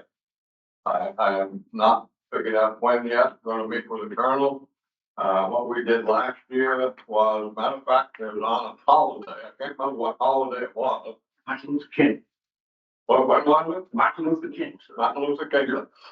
And him and I sat right in this office, not a soul here other than us, and we got an awful lot of work done here. And so there will be probably a legislative committee meeting prior to the December commission meeting. If need be, we may also meet the morning of the commission meeting. Because now we're gonna get busy, and we're gonna have an awful lot of bills to take care of. So you stand warned that you'll be hearing from me. Given the 10 days legal notice, it may be earlier than you think, than I think. Thank you, Mr. Chair. Thank you. Governance Committee. Commissioner Jerome is not here. Sustainability and strategic planning. No. The Hodgson. Thank you. So the committee met on November 6th. The purpose of the meeting was really twofold. One, we reviewed with the director, her efforts, staff's efforts to begin to incorporate the strategic plan into their activities. That's very much an iterative process, ongoing. She did share that, the staff, the director had created 9 innovation committees that are tasked with what comes as a shock to you, finding ways to innovate what we're doing. Those 9 areas are permitting, outreach and marketing, right to know, records management, IT and technology, rulemaking, inventory, uniforms and clothing, and then policy. So it's something that has only been underway for a relatively short period of time, but that is what they shared with us in terms of how they plan on proceeding to turn the plan into action. The second thing that we discussed was a relatively lengthy review of the last 10 fiscal years worth of certain financial performance markers, if you will. We looked at our general fund, our fishing game fund balance. We looked at the influx of general fund dollars. We looked at what is appropriated to us in HB1, and then what in total is appropriated during each fiscal year. We looked at the lapses, right? And recall lapses are the amount of appropriated dollars that aren't expended. So if you are appropriated $100, you spend 98, the lapse is $2. Obviously bigger numbers, but just to give some folks a sense of that. And then we looked at revenues, license revenues, unrestricted funds. And I will just say, I will circulate to the entire commission everything that was provided to the committee.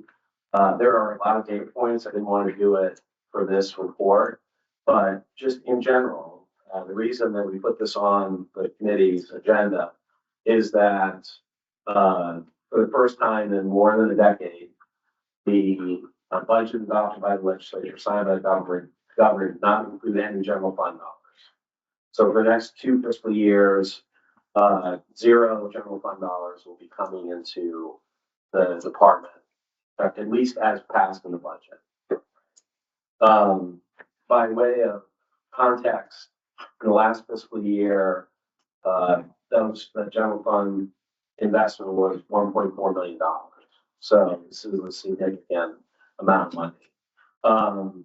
The other thing that, I think textually I want to convey to the commission is that the 2-year budget that was adopted by the legislature anticipates us consuming from each of the next 2 fiscal years, the one we're in now and next year, in each of the years, $6 million out of the Fish and Game Fund. Okay, so that's how we balance our, appropriation with our expenses. If we expend $6 million in each of the 2 years from the Fish and Game Fund, the balance in that fund will be less than $200,000. So, you can see that while over the last 10 years, the Fish and Game Fund has grown pretty steadily. Our license revenue, although a little uneven, has grown. Most of our sources of revenue have grown. The reality is that the obligations that are placed on us, the costs that are associated with it, has just grown at a faster pace, quite a bit faster pace. And we are faced with, I think, a moment where we need to make some decisions and adjust for how we're thinking about what we do, how we raise money, how we spend money, how we partner. And that really is the reason that I put it on the committee's agenda. I think we have a very good conversation. I think there's a very clear sense and agreement around what the facts are in this, and it's going to take some work. So more to come on that. I will say it is my opinion from the conversation that there's no one solution to solving the problem. It's not just simply higher license fees, less spending, more partnerships. It's probably going to be all of the above in one form or another. But that's where we're at. I encourage you to take a deep look at the documents I email around. I will be sending around, trying to consolidate all of them into one spreadsheet. And I'll send that along as well, but I'll make clear the document I created, and then the one that's official one from CAPS. So that's our report. We're gonna tackle this and hopefully, with the directors and the staff support, be able to bring some possible solutions forward. But we definitely have some work to do. Director, anything you might add? Summarized it pretty well, thank you. Because I'd like to add on to that, on top of the documents of the possible to, it sounds like you've done a lot, but you've done the minutes to report the commissioners also. Yep. So they'll be draft minutes. We won't approve them until we meet again, but I'll send draft minutes. Thank you. So we'll have just a little bit about how we're integrating the strategic plan currently. As you have seen through the game management plan, the SWAP, Givers with their management plan. Each time we do a management plan or a program plan, we are incorporating strategic plan into those as well.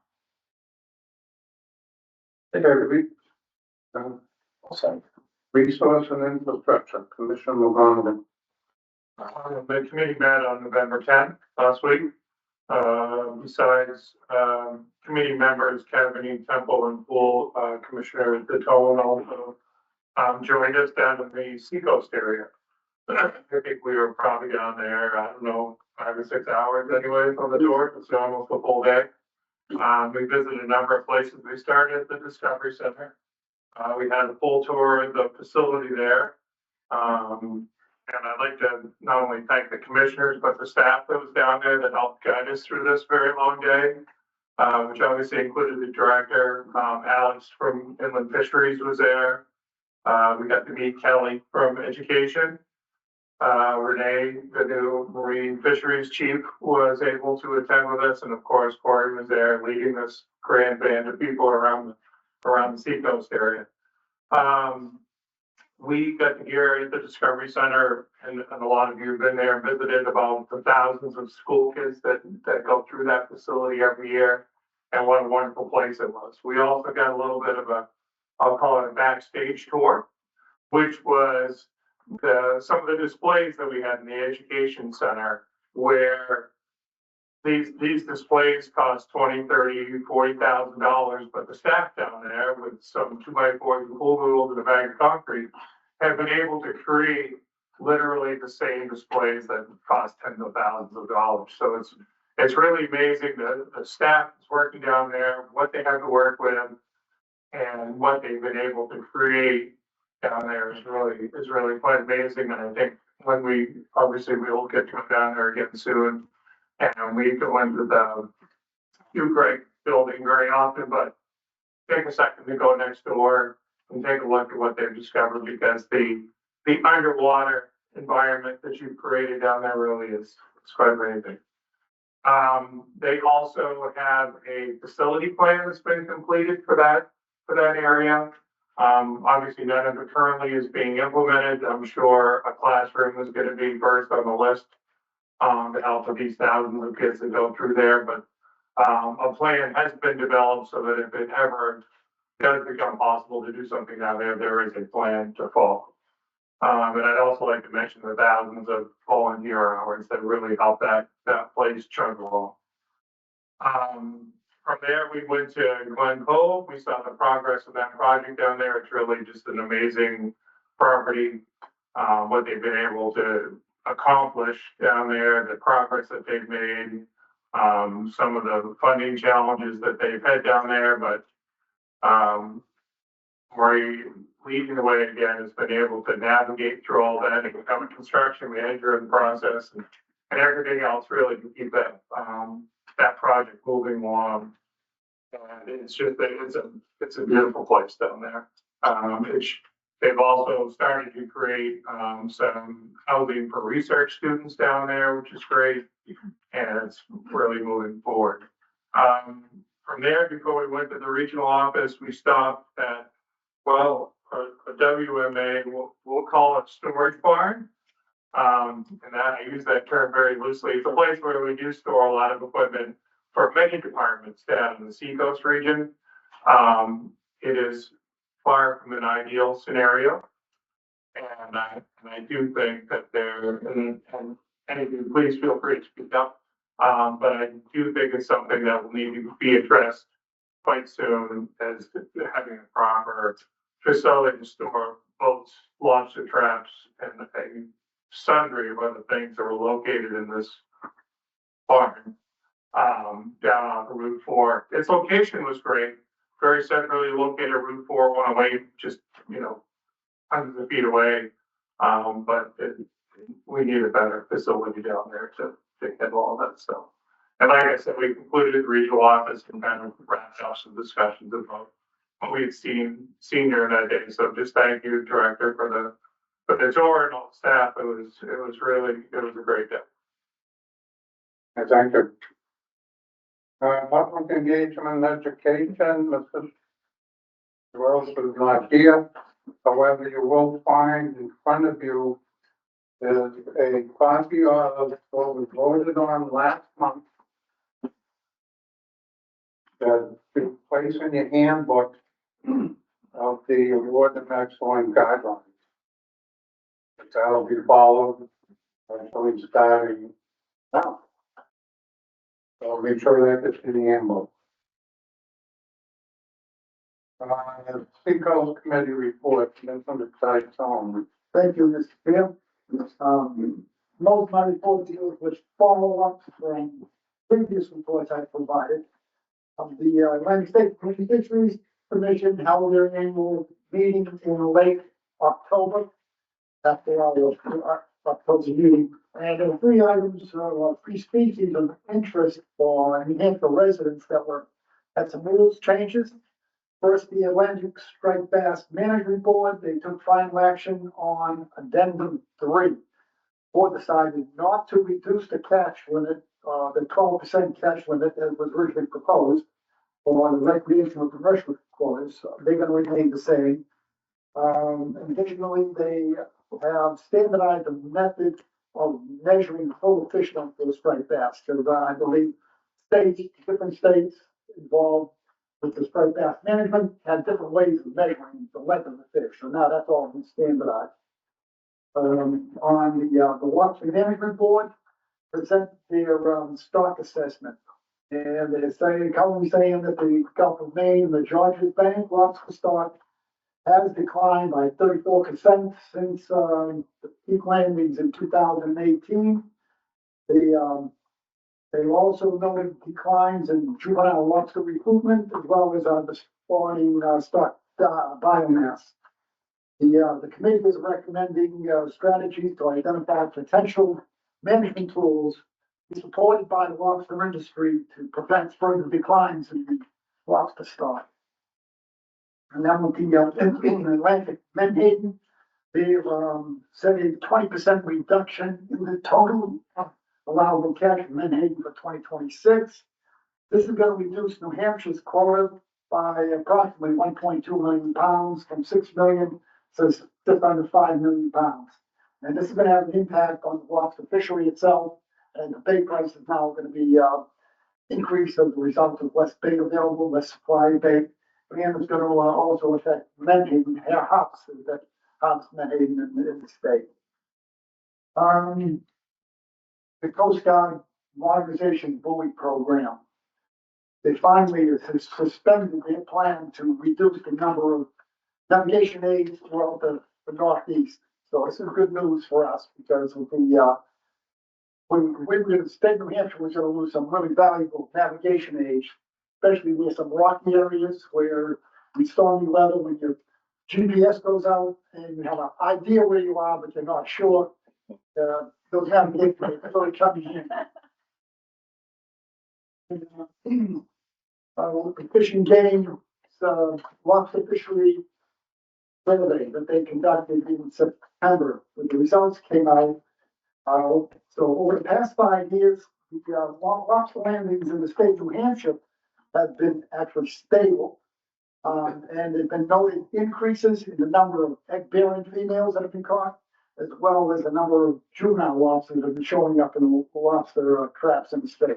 The information from the industry survey seems to be contrary to what the, been brought up on the lobster stock assessment board. So I don't know how we're gonna be able to get these figures straightened out, why it seems to be okay in New Hampshire, but the rest of the, Gulf of Maine, Georgia Bank, there seems to be a large decline. And, lastly, this morning, before I jump in the truck to get here, there was a report on local, on one of the local websites of a mountain lion sighting on Route 286 on the Seabrook Salisbury line. I didn't get a chance to contact law enforcement to see if there's been any report to confirm this, but I'm from Missouri on this here. You gotta show me. So that's my report for that. Okay, thank you. Lakes Management Advisory Committee. That is not me. And for Business Management Advisory Committee. We did meet, DES on the 13th. The agenda was largely for the purpose of reviewing 3, requests for disposal of state lands. The 3 were all, actually easements that were proposed to be granted to the New Hampshire Electric Co-op for the purpose of electrifying gates at dam facilities that have been determined by PES to be potentially high risk. So what they're attempting to do is move away from facilities that require actual humans to go and physically raise or lower gates to change the flow to an electrical gate. The belief is that that will allow them to respond quicker in high flow events, heavy rain events. So these were very small easements, a couple of electrical pads, twice the size of that table, and a pole line, so they were approved. One of them, the only one, is on Meredith River, is downstream of the tree. So good management of that flow is important. That's my summary. Thank you, Chris. Is there any old business? I'm not seeing any. We'll move on to the new business. There are 2 items to bring up. Some of them I was given just today. The State of New Hampshire Fish and Game Department Commission resolution that Sergeant Heidi Murphy was retiring from Fish and Game. That has come as a big surprise, especially to me, who Heidi Murphy has been, to me, a very big leader, especially since Northwood Law came out. Heidi has been very instrumental upon getting women to coming into Fish and Game, conservation officers. I have 3 granddaughters that will be highly disappointed if they hear Heidi is leaving Fish and Game. Because Heidi has been their idol. One of my older ones just adored me. And I know there's a lot of people that through the criminal can attest to this. I've had women come up to me and say, hey, I watched Northwood's Law. Well, you were great. And I would direct them to Heidi.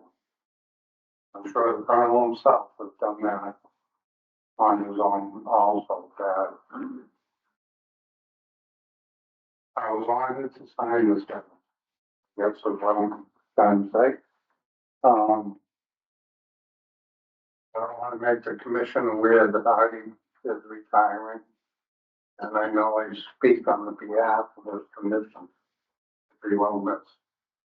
But please send along our, I follow my condolences, Kevin. I hate to say it. She has been an asset and a true friend. I've been a miss her. The other thing I want to bring the attention to the commission, this is a hard one. Effective after the next commission meeting, I am resigning as chairman of this commission. Today I will be appointing Commissioner Cadeney and Commissioner Stoll to do what do we call it? For the executive board of the commission for elections to be held next month. At the end of that meeting, we will hold the election. At that point, whoever takes over chairman will be chairman of this commission. I want to make it perfectly clear. I am not resigning as the Hillsborough County Commissioner. Gene, I'll be taking my chair back at the end of next month. It's sad. the chairman. I've already decided that Darren Gene was best. It saddens me to do it. And Chairman Stoll, I think, is the only one that could recognize what it's like to be the chairman of this commission. I spoke to him at length, asking him to take it back over. I've been here 7.5 years. Out of those 7.5 years, I think it was a race between me and Eric on chairman. I've done it for 2.5. Eric did it for 3. He said, I won. This is good. You won't even get you a cup of coffee, but you won. They also made something to me that I feel I have a right to tell this commission and this public why I have decided to step down as chairman of this commission. One of my reasons is I have some private family matters going on that I will keep to myself. But I'll tell you my deciding factor that did it. Just in the last month alone, I have seen a committee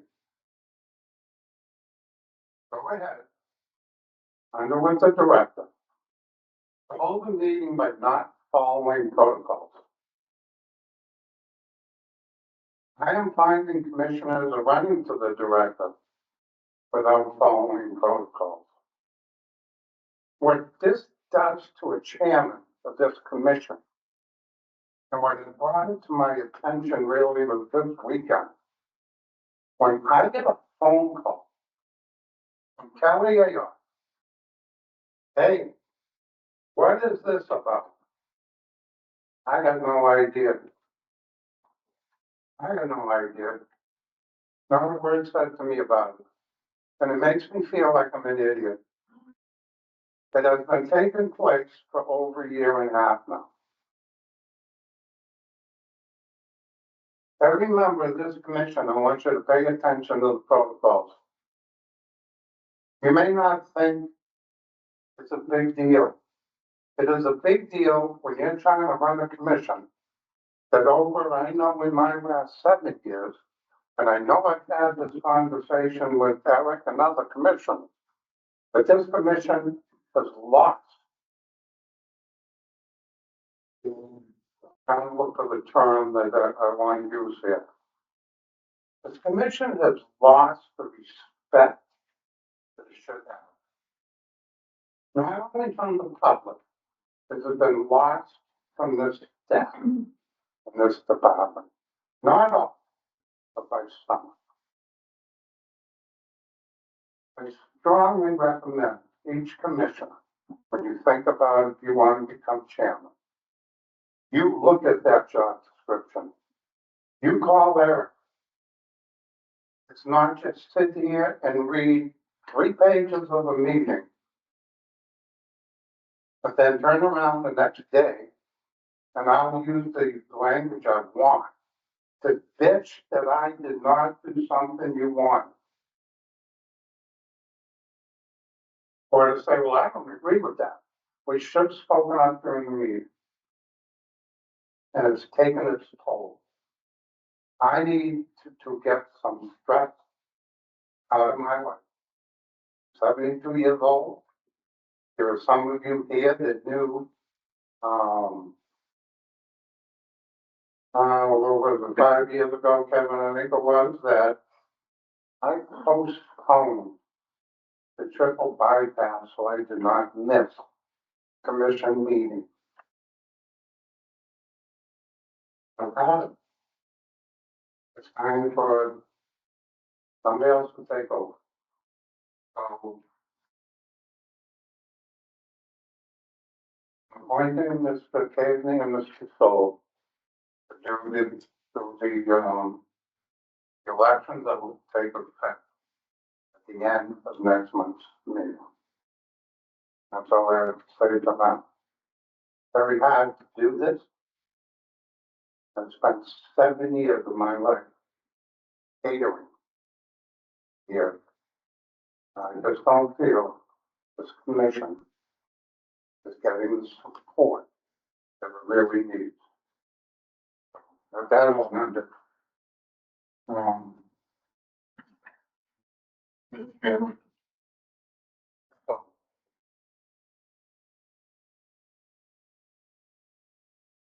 first of all, I appreciate your leadership the last 2.5 years. You jumped in ship early. It should last another 6 months. But I understand, I've talked to you, and I understand your personal issues. I gotta echo what you said. Whoever wants to go for chair, read the manual. You do not follow the manual, don't run for chair. It's not an easy job. You think it is. You have no idea what goes on behind the scenes. I went through a legal proceeding, Mark's up back there somewhere, led us through a legal proceeding with getting removed as commissioner. You think that's easy? No. It's just an example of what the chairman goes through, and the vice chair. My vice chair was right beside me when we were going through it. It's not an easy job. So Commissioner Cavaney and I will be splitting up your names. We will be calling you like we did last time to see if you're interested in, the chairman's position. And right now, we have a vice chairman who may be interested in the chairman's position, and if that person becomes chairman, then you gotta tell us whether you'd be interested in vice chairman. So we're gonna have to fill that. So John and I will be calling each of you, one of us will be calling you, to find your opinion, whether you want to be one or the other. And then the next few days. This isn't gonna be an easy job for any of us, but I understand, right? And again, thank you. I hate to jump early. But I have a reason for that. I would love to have gone and done up until June. I'm bad, really is. I cannot fight anymore. I've taken on battles here from just about every commissioner sitting here. Battles over at the Gold Dome. Certainly battles with executive council. I'm not saying that the chairman here has to go through that. I chose to take those battles.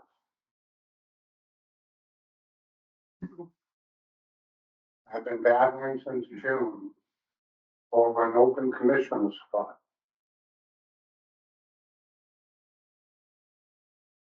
And this is what we go through as a chairman on this commission.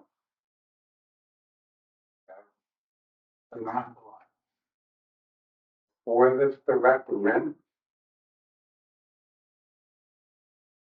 I'm gonna only do that. I can't take for that. anymore.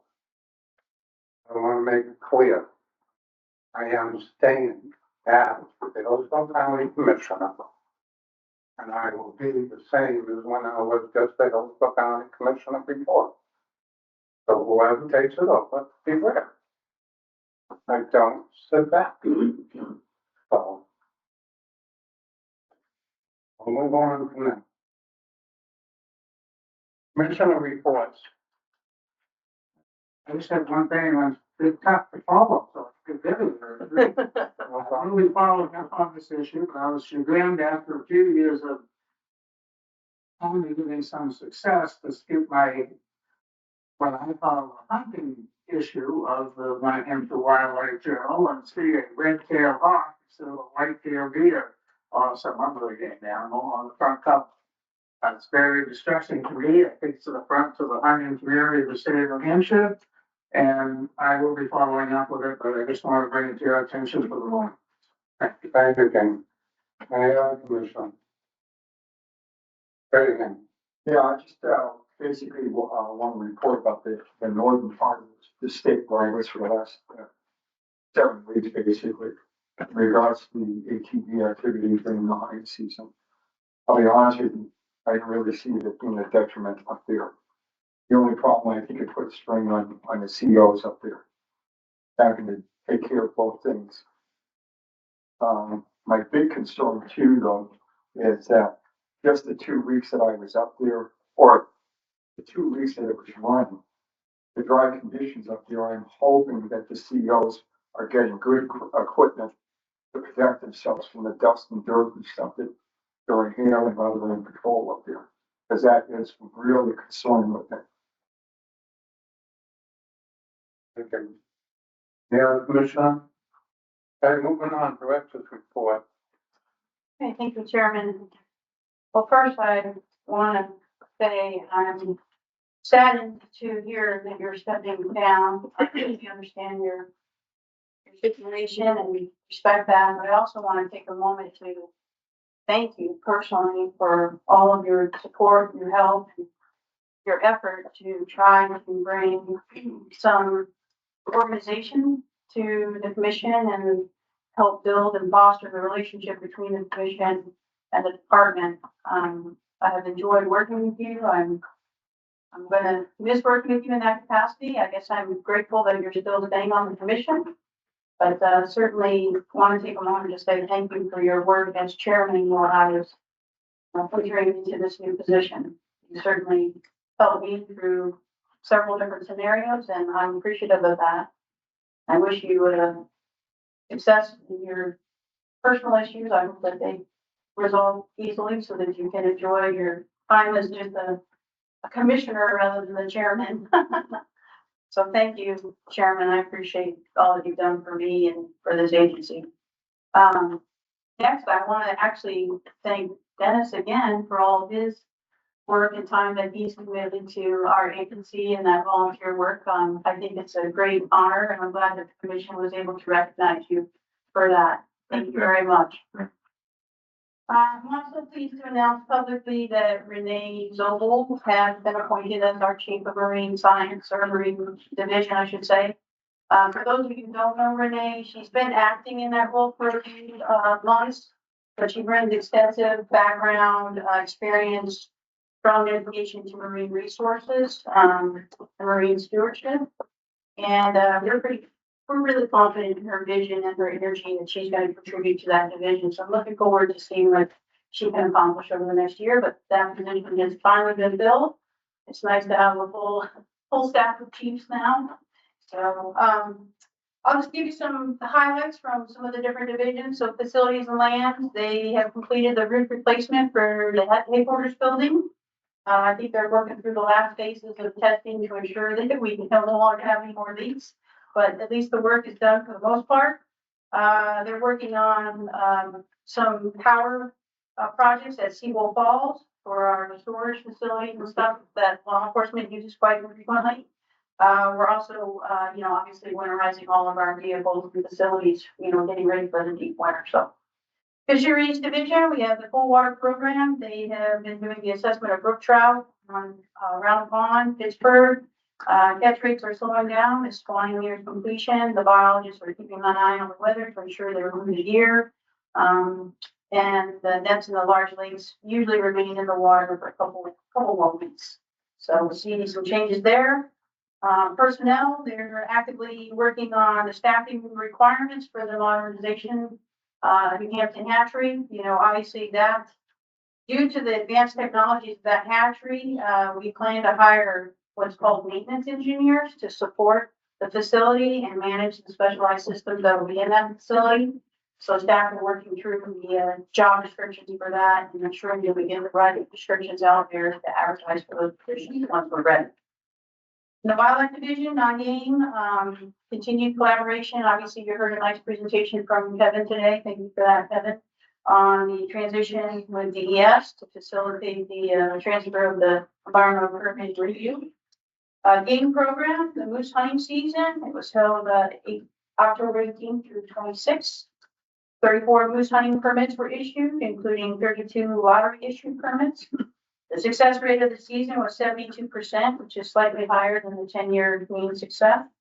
The largest bull weighed 825 pounds dressed, and the largest antler spread was 57.5 inches. Largest cow was 670 pounds dressed. So a pretty good harvest. Where was the biggest one shot? I don't know that. Okay. I bet it was Coos County too. No, of course.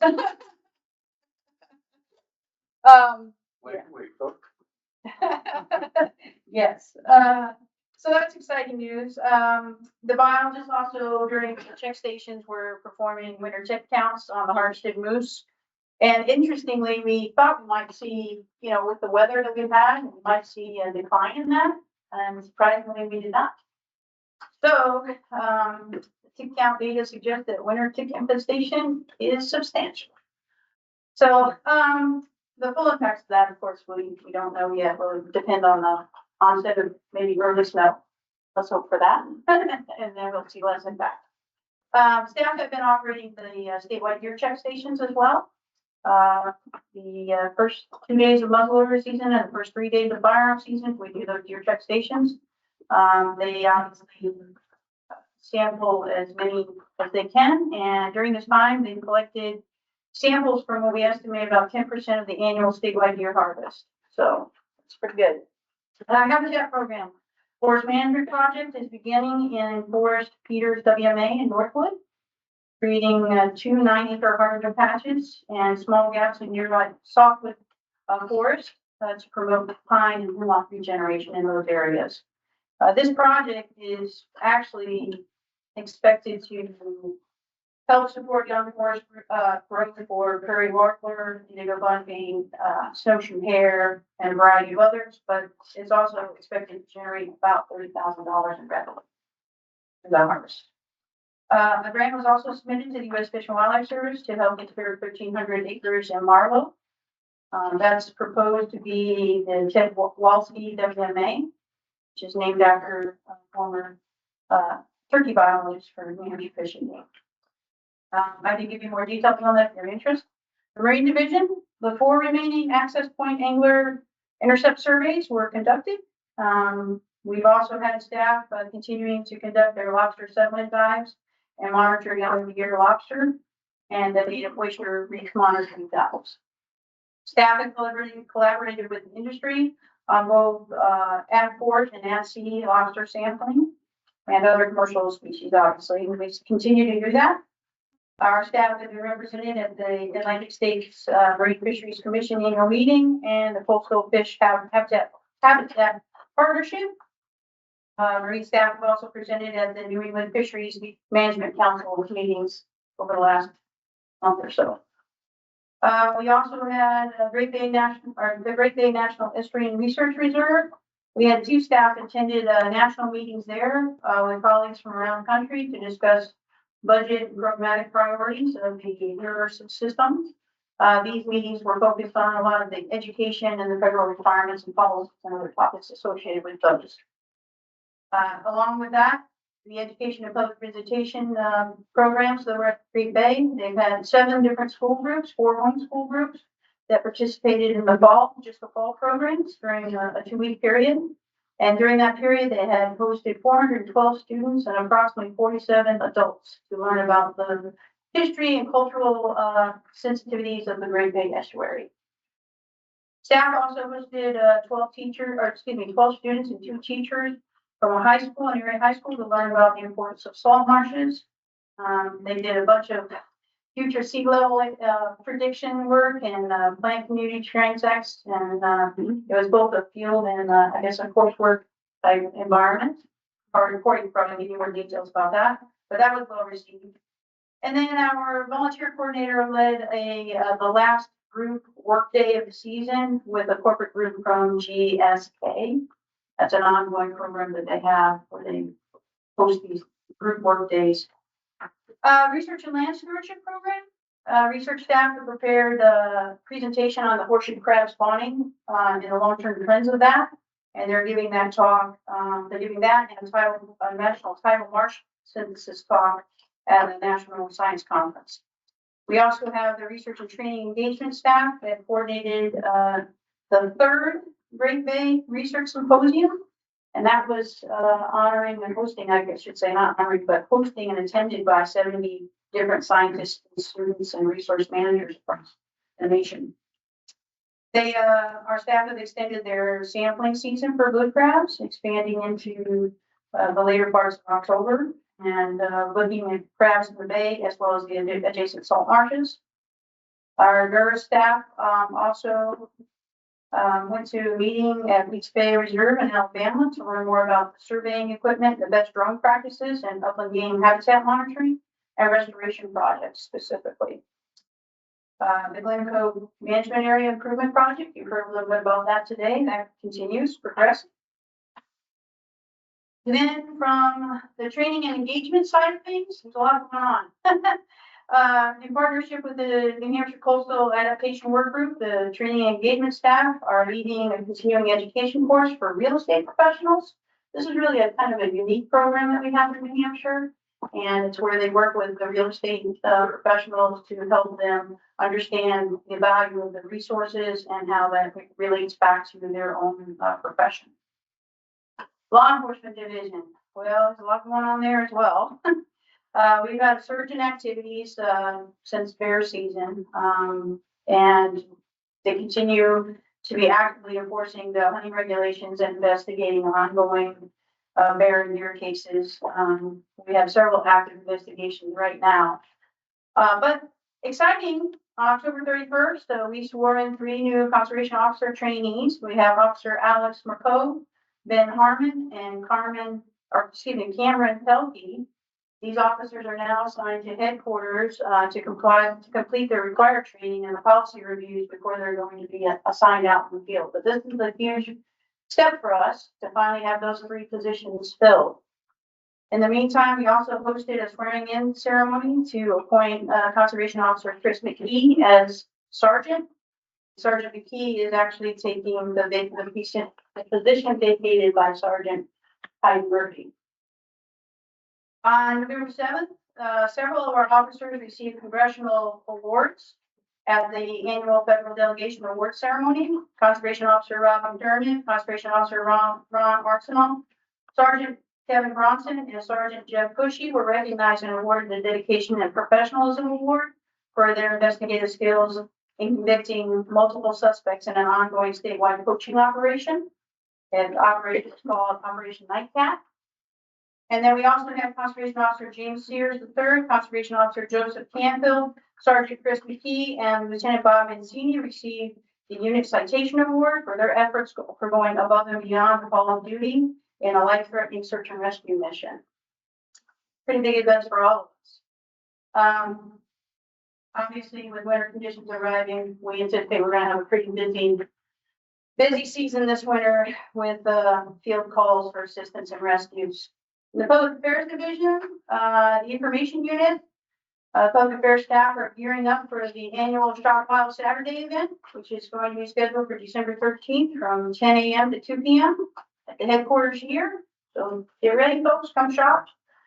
We have live animal demonstrations, vendors, we'll have conservation officers on site, we'll have biologists on site, and we'll have our merchandise ready for sale. The Education Unit, the Aquatic Education and Conservation Education programs have launched a new combined series designed to engage both traditional classroom teachers and non-formal educators that have already gone through some of our educational programs, and this is kind of like building the next step for them.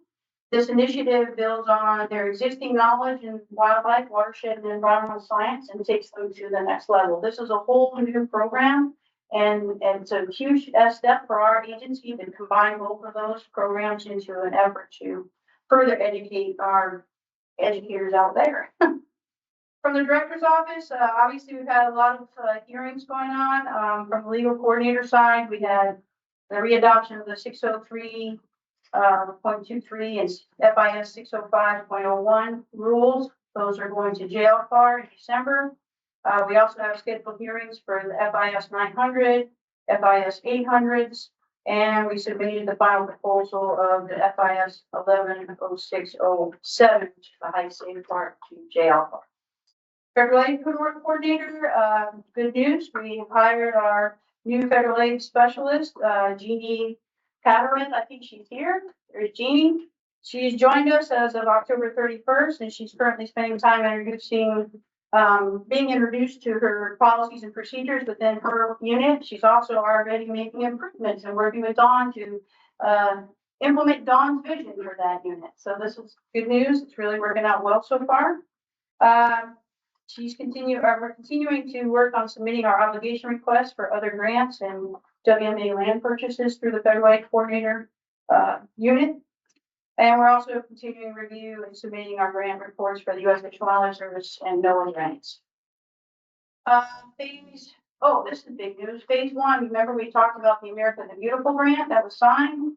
Well, phase 1 of it is signed. We now have activity codes within New Hampshire PERS, so our staff can start submitting reimbursable time and expenses. That's a huge step to try to get those codes in there.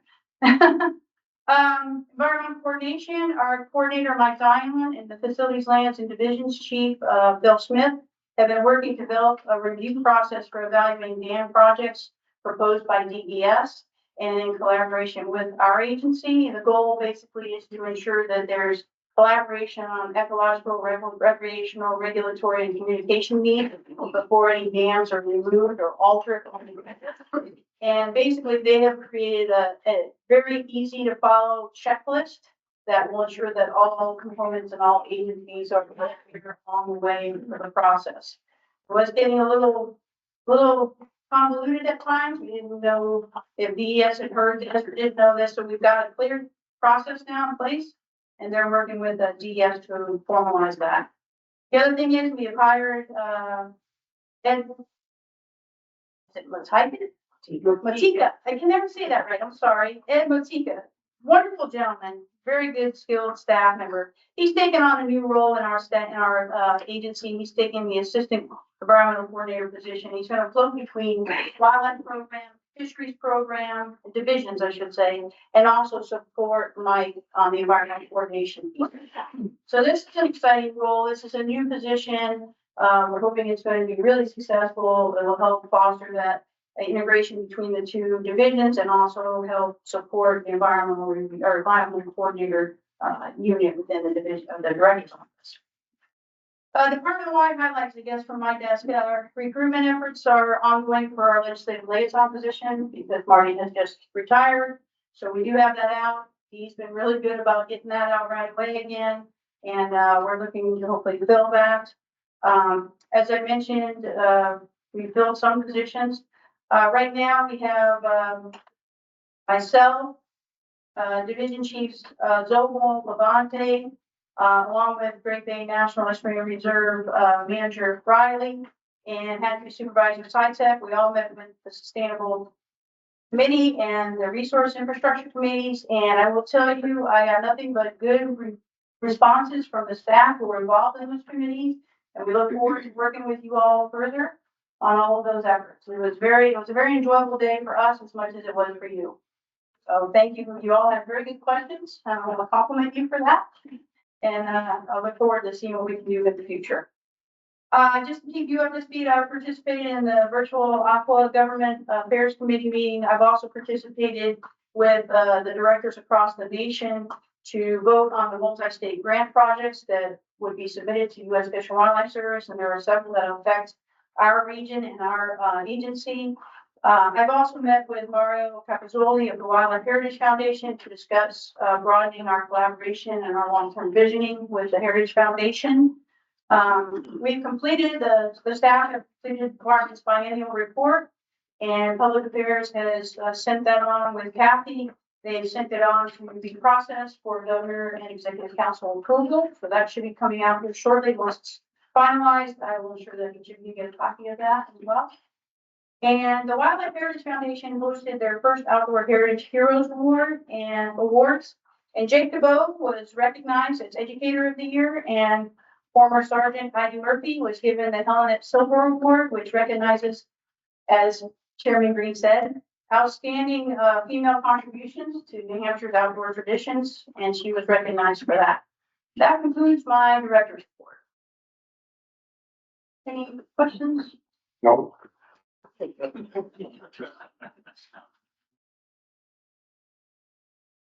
there any? All from the public. Everybody from the public. Yes, some more. Yes.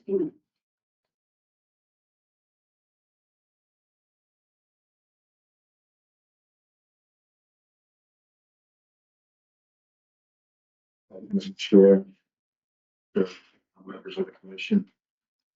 Sorry I had to leave early last month, but there was a conversation that was very near and dear to my heart. It's a shop with somebody that's kind of charged with educating youngsters to keep keep our fishing and hunting traditions going. And that was the change in stocking for the kids' derbies. And, I was on the Fish Hatchery Advisory Committee that Governor Sununu put together. So I do understand all the challenges that are going right now with stocked fish. But I did just a quick look. And there were some water bodies in 2025 that were not reduced in the amount of fish that were put in those water bodies. Lime Pond is always got 1,000 brook trout instead of being cut for 600 or 500. You know, it's still got 1,000. Basin Pond got 1,345 fish, same as it's always got. Honor Pond, 2,790 fish, same as it's always got. So if I do some quick math in my head, you know, that's over 2,500 fish that's available to be put in kids' ponds. And I know in my kids' pond, I put in 100 fish. So, you know, there's 25 derbies or 25 North Country anglers that there would be fish available if we just took the normal cuts in those water bodies. Now, again, I didn't really go through the whole list. I mean, we stocked so many waters in this state. But another thing that jumped out at me was Big Dam Hole Pond has never been stocked with rainbow trout, and it received 300 rainbow trout. There's 300 rainbow trout for a kids' derby. Cummins Pond, even though what Cummins Pond is, I had to look that one up myself. It's in Dorchester. It received 280 brown trout. It hadn't received brown trout the year before. So there's another almost 300 trout that could be used for a kids' derby. I don't know how many landlocked salmon would get used for a kids' derby, but Third Connecticut Lake got 672 landlocked salmon. Like, why? You know, one of the things that we've heard recently is that there's a very big concern about forage fish and maintaining the forage fish base. I will tell you that Third Connecticut Lake, not only being a prime lake trout lake, but still has brook trout in it and is stocked with rainbow trout. So why did we go ahead and add a fourth prey? Put more pressure on the forage base there. Same with Waukee-Wong. Waukee-Wong is 729 landlocked salmon. So there's fish available for the types of things that I think are important to the future of sports. And so I would just say that there's people like myself that are more than willing. Maybe it's a time thing. Maybe it takes a lot of time to go through the stocking list. It took a lot of time for me to just find a few of these. So I understand. But maybe one of the things that you know, the director can consider or the commission could consider is, you know, using some of us partners to you know, to help with some of these projects to better allocate resources and give us more bang for our buck, especially when we're in these trying times, you know, with what's going on with the hatcheries. So thank you very much. Thank you, Steve. Anybody else on the public who wishes to speak? Okay, not seeing any, I make a motion to close the meeting. All those in favor? Aye. Opposed? Meeting's closed.